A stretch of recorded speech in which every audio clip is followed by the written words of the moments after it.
ਤਿਨ ਸੰਤਨ ਕੋ ਬੰਦਨਾ ਸਿਰ ਚਰਨਨ ਪਰ ਧਾਰ। ਸਤਨਾਮ ਸ੍ਰੀ ਵਾਹਿਗੁਰੂ ਸਾਹਿਬ ਜੀ ਦੋਹਰਾ। ਜੀ ਨਜ਼ਰੀ ਜਰ ਕੀਨ ਤਬ ਬਰਬਾ ਜੀ ਪਰ ਡਾਰ। ਸੁੰਦਰ ਸਾਜਿਓ ਸਾਜ ਸੋ ਚਪਲਤ ਬਲੀ ਉਦਾਰ। ਵਾਹਿਗੁਰੂ ਜੀ ਕਾ ਖਾਲਸਾ ਵਾਹਿਗੁਰੂ ਜੀ ਕੀ ਫਤਿਹ। ਗੁਰੂ ਗਰੀਬ ਨਵਾਜ ਅੰਤਰਜਾਮੀ ਸੱਚੇ ਪਾਤਸ਼ਾਹ ਜੀ ਦੀ ਸਾਜੀ ਨਵਾਜੀ ਹੋਈ। ਗੁਰੂ ਖਾਲਸਾ ਸਾਧ ਸੰਗਤ ਜੀ, ਆਪ ਜੀ ਅਤਿਅੰਤ ਵਡਭਾਗੇ ਹੋ ਜੋ ਕਿ ਗੁਰੂ ਸਾਹਿਬਾਂ ਦੀ ਪਾਵਨ ਪਵਿੱਤਰ ਹਜ਼ੂਰੀ ਵਿੱਚ ਸੁਭਾਏਮਾਨ ਹੋ ਕੇ ਆਪਣੇ ਮਨੁੱਖਾ ਜੀਵਨ ਦੀਆਂ ਕੀਮਤੀ ਘੜੀਆਂ ਸਫਲੀਆਂ ਕਰ ਰਹੇ ਹੋ ਔਰ ਸਤਿਗੁਰੂ ਸਾਹਿਬ ਜੀ ਦਾ ਪਾਵਨ ਪਵਿੱਤਰ ਇਤਿਹਾਸ ਬੜੇ ਪ੍ਰੇਮ ਨਾਲ ਸਰਵਣ ਕਰ ਰਹੇ ਹੋ। ਸਤਿਗੁਰੂ ਕਲਗੀਧਰ ਪਾਤਸ਼ਾਹ ਜੀ ਲਖਨੌਰ ਨਗਰ ਵਿੱਚ ਵਿਰਾਜਮਾਨ ਹਨ। ਮਾਮਾ ਕਿਰਪਾਲ ਚੰਦ ਜੀ ਸਤਿਗੁਰਾਂ ਵਾਸਤੇ ਸੁੰਦਰ ਘੋੜੇ ਸ਼ਸਤਰ ਬਸਤਰ ਲੈ ਕੇ ਸ੍ਰੀ ਅਨੰਦਪੁਰ ਸਾਹਿਬ ਤੋਂ ਆਏ ਹਨ। ਗੁਰੂ ਸਾਹਿਬ ਜੀ ਨੂੰ ਬਹੁਤ ਪ੍ਰੇਮ ਨਾਲ ਮਿਲੇ ਹਨ ਅਤੇ ਘੋੜੇ ਸਤਿਗੁਰੂ ਜੀ ਨੂੰ ਭੇਟਾ ਕੀਤੇ ਹਨ। ਇਹ ਕਥਾ ਆਪਾਂ ਪਿੱਛੇ ਸਰਵਣ ਕਰ ਚੁੱਕੇ ਹਾਂ। ਹੁਣ ਸਤਿਗੁਰੂ ਜੀ ਘੋੜੇ ਦੀ ਸਵਾਰੀ ਆਰੰਭ ਕਰ ਰਹੇ ਨੇ, ਉਹ ਕਥਾ ਸਰਵਣ ਕਰੀਏ। ਪਿਆਰ ਨਾਲ ਆਖੀਏ ਸਤਨਾਮ ਵਾਹਿਗੁਰੂ ਸਾਹਿਬ ਜੀ, ਸਤਨਾਮ ਸ੍ਰੀ ਵਾਹਿਗੁਰੂ ਸਾਹਿਬ ਜੀ। ਦੋਹਰਾ। ਜੀ ਨਜ਼ਰੀ ਜਰ ਕੀਨ ਤਬ ਬਰਬਾ ਜੀ ਪਰ ਡਾਰ। ਬਹੁਤ ਸੋਹਣੀ ਜਰੀਦਾਰ ਕਾਠੀ ਸੁੰਦਰ ਘੋੜੇ ਤੇ ਪਾਈ ਹੈ। ਸੁੰਦਰ ਸਾਜਿਓ ਸਾਜ ਸੋ ਚਪਲਤ ਬਲੀ ਉਦਾਰ। ਸਾਰਾ ਹੀ ਸਾਜ ਘੋੜੇ ਦਾ ਬੜਾ ਸੋਹਣਾ ਸੁੰਦਰ ਹੈ। ਸੋਹਣੀਆਂ ਹਮੇਲਾਂ ਪਾ ਕੇ ਸੁੰਦਰ ਘੋੜੇ ਨੂੰ ਸ਼ਿੰਗਾਰਿਆ ਗਿਆ ਹੈ। ਉਹਦੇ ਤੇ ਸਤਿਗੁਰੂ ਜੀ ਸਵਾਰ ਹੁੰਦੇ ਹਨ। ਚੌਪਈ ਗੁਰਨ ਮਨਾਏ ਗੁਰੂ ਕੇ ਨੰਦਨ। ਸ੍ਰੀ ਗੁਰੂ ਤੇਗ ਬਹਾਦਰ ਸਾਹਿਬ ਦੇ ਵੀਰ ਸਪੁੱਤਰ ਸ੍ਰੀ ਗੁਰੂ ਗੋਬਿੰਦ ਸਿੰਘ ਜੀ ਮਹਾਰਾਜ 9 ਪਾਤਸ਼ਾਹੀਆਂ ਦਾ ਨਾਮ ਲੈ ਕੇ ਅਰਦਾਸਾ ਕੀਤਾ ਹੈ। ਮਨ ਸਿਮਰੇ ਗਨ ਬਿਗਨ ਨਿਕੰਦਨ।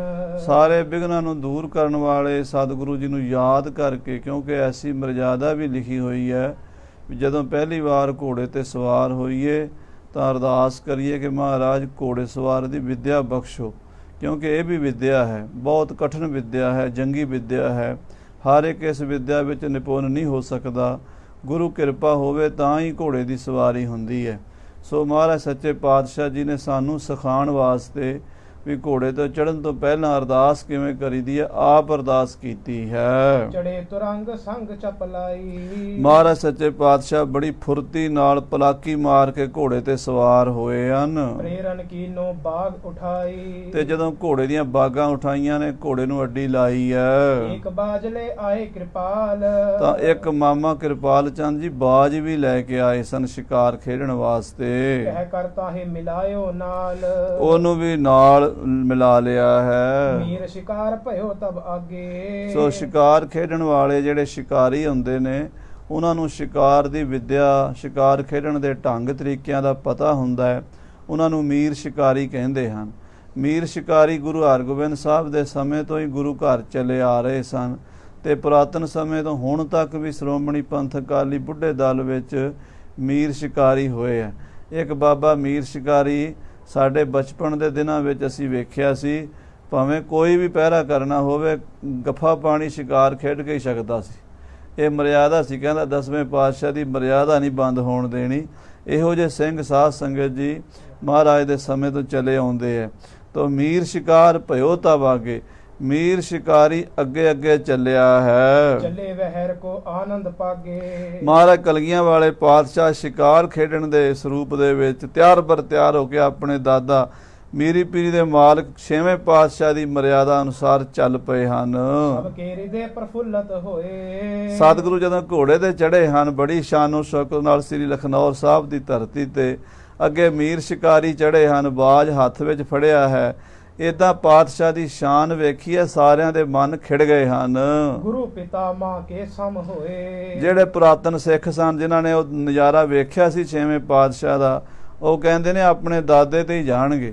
ਧੰਨ ਗੁਰੂ ਹਰਗੋਬਿੰਦ ਸਾਹਿਬ ਮਹਾਰਾਜ 6ਵੇਂ ਪਾਤਸ਼ਾਹ ਵਾਲਾ ਹੀ ਵਰਤਾਰਾ ਵਰਤਾਣਗੇ। ਚੜ੍ਹਤ ਅਨੂਠੀ ਸਜਿਓ ਤੁਰੰਗ। ਆਹਾ, ਕਵੀ ਜੀ ਕਹਿੰਦੇ ਅੱਜ ਘੋੜੇ ਦੀ ਚੜ੍ਹਤ ਹੀ ਵੱਖਰੀ ਸੀ, ਅੱਜ ਘੋੜੇ ਦੇ ਸਵਾਰ ਦੀ ਵੀ ਚੜ੍ਹਤ ਵੱਖਰੀ ਸੀ। ਅਨੂਠੀ ਸੋਭਾ ਸੀ ਜਦੋਂ ਪਾਤਸ਼ਾਹ ਘੋੜੇ ਤੇ ਸਵਾਰ ਹੋਏ ਕਲਗੀਆਂ ਵਾਲੇ ਸਤਿਗੁਰੂ ਜੀ। ਮਨੋ ਵੀਰ ਰਸ ਭਾ ਸਰਬੰਗ। ਮਾਨੋ ਸਾਰੇ ਸਰੀਰ ਦੇ ਅੰਗ ਅੰਗ ਵਿੱਚ ਵੀਰ ਰਸ ਸੰਜੋਇਆ ਗਿਆ ਹੋਵੇ, ਸਮਾ ਗਿਆ ਹੋਵੇ।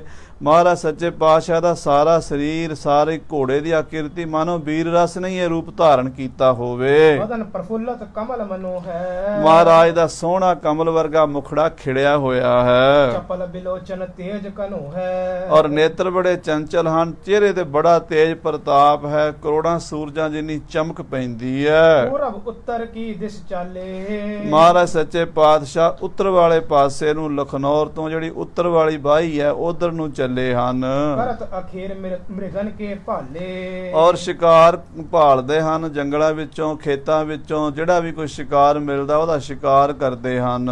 ਮਾਤੁਲ ਸੋ ਬਾਤਨ ਸ਼ੁਭ ਕਰਤੇ। ਨਾਲ ਆਪੇ ਮਾਮਾ ਜੀ, ਮਾਮਾ ਕਿਰਪਾਲ ਚੰਦ ਨਾਲ ਗੱਲਾਂ ਬਾਤਾਂ ਕਰਦੇ ਹਨ, ਹਿਰਨਾਂ ਦਾ, ਖਰਗੋਸ਼ਾਂ ਦਾ ਅਤੇ ਤਿੱਤਰਾਂ ਬਟੇਰਿਆਂ ਦਾ ਸ਼ਿਕਾਰ ਕਰਦੇ ਜਾਂਦੇ ਹਨ। ਵਿਚਰਤ ਵਹਿਰ ਉਜਾਰ ਨਿਹਰਤੇ। ਔਰ ਪਾਤਸ਼ਾਹ ਲਖਨੌਰ ਤੋਂ ਸਾਧ ਸੰਗਤ ਜੀ ਤੁਰੇ ਨੇ ਭਾਨੂਖੇੜੀ ਵਾਲੇ ਪਾਸੇ ਨੂੰ, ਇਹ ਸ਼ਿਕਾਰ ਖੇਡਦੇ ਹੋਏ। ਮੰਦ ਮੰਦ ਕਰ ਧੁੰਦ ਪਲਾਵੈ। ਮਹਾਰਾਜ ਸੱਚੇ ਪਾਤਸ਼ਾਹ ਜੀ ਦਾ ਘੋੜਾ ਕਹਿੰਦੇ ਜਦੋਂ ਧਰਤੀ ਤੇ ਪੌੜ ਧਰਦਾ ਹੈ ਸਹਿਜੇ ਸਹਿਜੇ ਤੇ ਬੜੀ ਤੇਜ਼ੀ ਦੇ ਨਾਲ, ਲੱਗਦਾ ਤਾਂ ਹੈ ਜਿਵੇਂ ਖੜਾ ਹੈ, ਪਰ ਤੇਜ਼ ਇੰਨਾ ਹੈ ਵੀ ਕਿੰਨੇ ਕਦਮ ਅੱਖ ਦੇ ਫੋਰ ਵਿੱਚ ਨਿਕਲ ਜਾਂਦਾ ਹੈ। ਇਹ ਘੋੜੇ ਦੀ ਚੰਚਲਤਾ, ਘੋੜੇ ਦੀ ਵਿਦਿਆ, ਘੋੜੇ ਦੀ ਚਾਲ ਤੇ ਮੁਨਸਰ ਹੁੰਦਾ ਹੈ ਵੀ ਘੋੜਾ ਲੱਗੇ ਤਾਂ ਇਵੇਂ ਜਿਵੇਂ ਖੜਾ ਹੈ, ਭਾਵ ਬਹੁਤਾ ਤੇਜ਼ ਨਹੀਂ ਤੁਰ ਰਿਹਾ, ਹੌਲੇ ਹੌਲੇ ਤੁਰਲਾ ਨਜ਼ਰ ਆਉਂਦਾ ਹੈ, ਪਰ ਉਹ ਪੈਂਡਾ ਛੇਤੀ ਕੱਟ ਜਾਂਦਾ ਹੈ। ਨਿੱਕੀ ਰਵਾਲ, ਵੱਡੀ ਰਵਾਲ, ਰੇਵੀਆ ਆਦਿਕ ਚਾਲਾਂ 'ਚ ਗੁਰੂ ਸਾਹਿਬ ਘੋੜੇ ਨੂੰ ਚਲਾਉਂਦੇ ਹਨ। ਦਸ ਤਰੰਗਮ ਸੰਗ ਸਿਧਾਵੇ। ਔਰ ਘੋੜਸਵਾਰ ਨਾਲ ਫੌਜਾਂ ਉਹ ਵੀ ਜਾ ਰਹੀਆਂ ਨੇ। ਇਤ ਉਤ ਬਹਿਰਤ ਭਏ ਆਨੰਦ। ਇੱਧਰ ਉੱਧਰ ਵਿਚਰਦੇ ਬੜੇ ਆਨੰਦ ਨਾਲ ਸ਼ਿਕਾਰ ਖੇਡਦੇ ਦਸਵੇਂ ਪਾਤਸ਼ਾਹ ਮਹਾਰਾਜ ਸ੍ਰੀ ਗੁਰੂ ਗੋਬਿੰਦ ਸਿੰਘ ਸਾਹਿਬ ਜੀ। ਏਕ ਜਾਮ ਲੋ ਗੁਰੂ ਮੁਕੰਦ। ਲਗਭਗ 3 ਘੰਟੇ ਗੁਰੂ ਸਾਹਿਬ ਸ਼ਿਕਾਰ ਦੇ ਵਿੱਚ ਵਿਚਰਦੇ ਰਹੇ। ਕੁਝ ਅਖੀਰ ਕਰ ਘਰ ਕੋ ਆਏ। ਤੇ ਕੁਝ ਸ਼ਿਕਾਰ ਖੇਡ ਕੇ ਸਾਧ ਸੰਗਤ ਜੀ ਜਿਹੜਾ ਨਗਰ ਹੈ, ਭਾਨੂਖੇੜੀ ਹੈ, ਆਲੇ ਦੁਆਲੇ ਹੋਰ ਪਿੰਡ ਹਨ, ਇਧਰੋਂ ਹੋ ਕੇ ਅੰਬਾਲੇ ਵਾਲੇ ਪਾਸੇ ਨੂੰ ਉੱਤਰ ਵਾਲਾ ਪਾਸਾ ਪੈਂਦਾ ਹੈ, ਇਹ ਸਾਰੇ ਪਾਸੇ ਹੋ ਕੇ ਫਿਰ ਵਾਪਸ ਸ੍ਰੀ ਲਖਨੌਰ ਸਾਹਿਬ ਆ ਗਏ ਹਨ ਗੁਰੂ ਜੀ। ਜੁਗ ਮਾਤਨ ਮਗ ਦਿਸ ਦ੍ਰਿਗ ਲਾਏ। ਦੋਵੇਂ ਮਾਤਾ, ਧੰਨ ਮਾਤਾ ਨਾਨਕੀ ਜੀ, ਮਾਤਾ ਗੁਜਰੀ ਜੀ ਦਾ ਧਿਆਨ ਉਧਰ ਹੀ ਸੀ ਵੀ ਸ਼ਿਕਾਰ ਖੇਡਣ ਗਏ ਨੇ, ਕਦੋਂ ਵਾਪਸ ਆਉਣਗੇ, ਕਦੋਂ ਵਾਪਸ ਆਉਣਗੇ।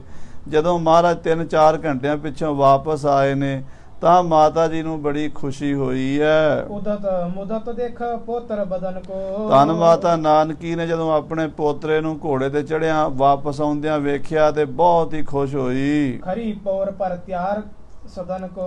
ਮਾਤਾ ਤਿਆਰ ਹੋ ਕੇ ਦਰਵਾਜ਼ੇ 'ਤੇ ਖੜੀ ਹੈ ਵੀ ਆਉਣਗੇ ਤੇ ਮੈਂ ਸਵਾਗਤ ਕਰਾਂਗੀ, ਗੋਦੀ ਚੁੱਕਾਂਗੀ, ਮੱਥਾ ਚੁੰਮਾਂਗੀ। ਉਤਰੇ ਨਮੋ ਕਰਤ ਘਰ ਬਰੇ। ਤੇ ਘੋੜੇ ਤੋਂ ਉਤਰੇ ਕਲਗੀਆਂ ਵਾਲੇ ਪਾਤਸ਼ਾਹ ਦਾਦੀ ਮਾਂ ਦੇ ਚਰਨਾਂ 'ਚ ਮੱਥਾ ਟੇਕ ਕੇ ਅੰਦਰ ਵੜ ਗਏ। ਸੰਗ ਕਿਰਪਾਲ ਆਪਨੇ ਕਰੇ। ਮਾਮਾ ਕਿਰਪਾਲ ਚੰਦ ਨੂੰ ਆਪਣੇ ਨਾਲ ਲੈ ਲਿਆ।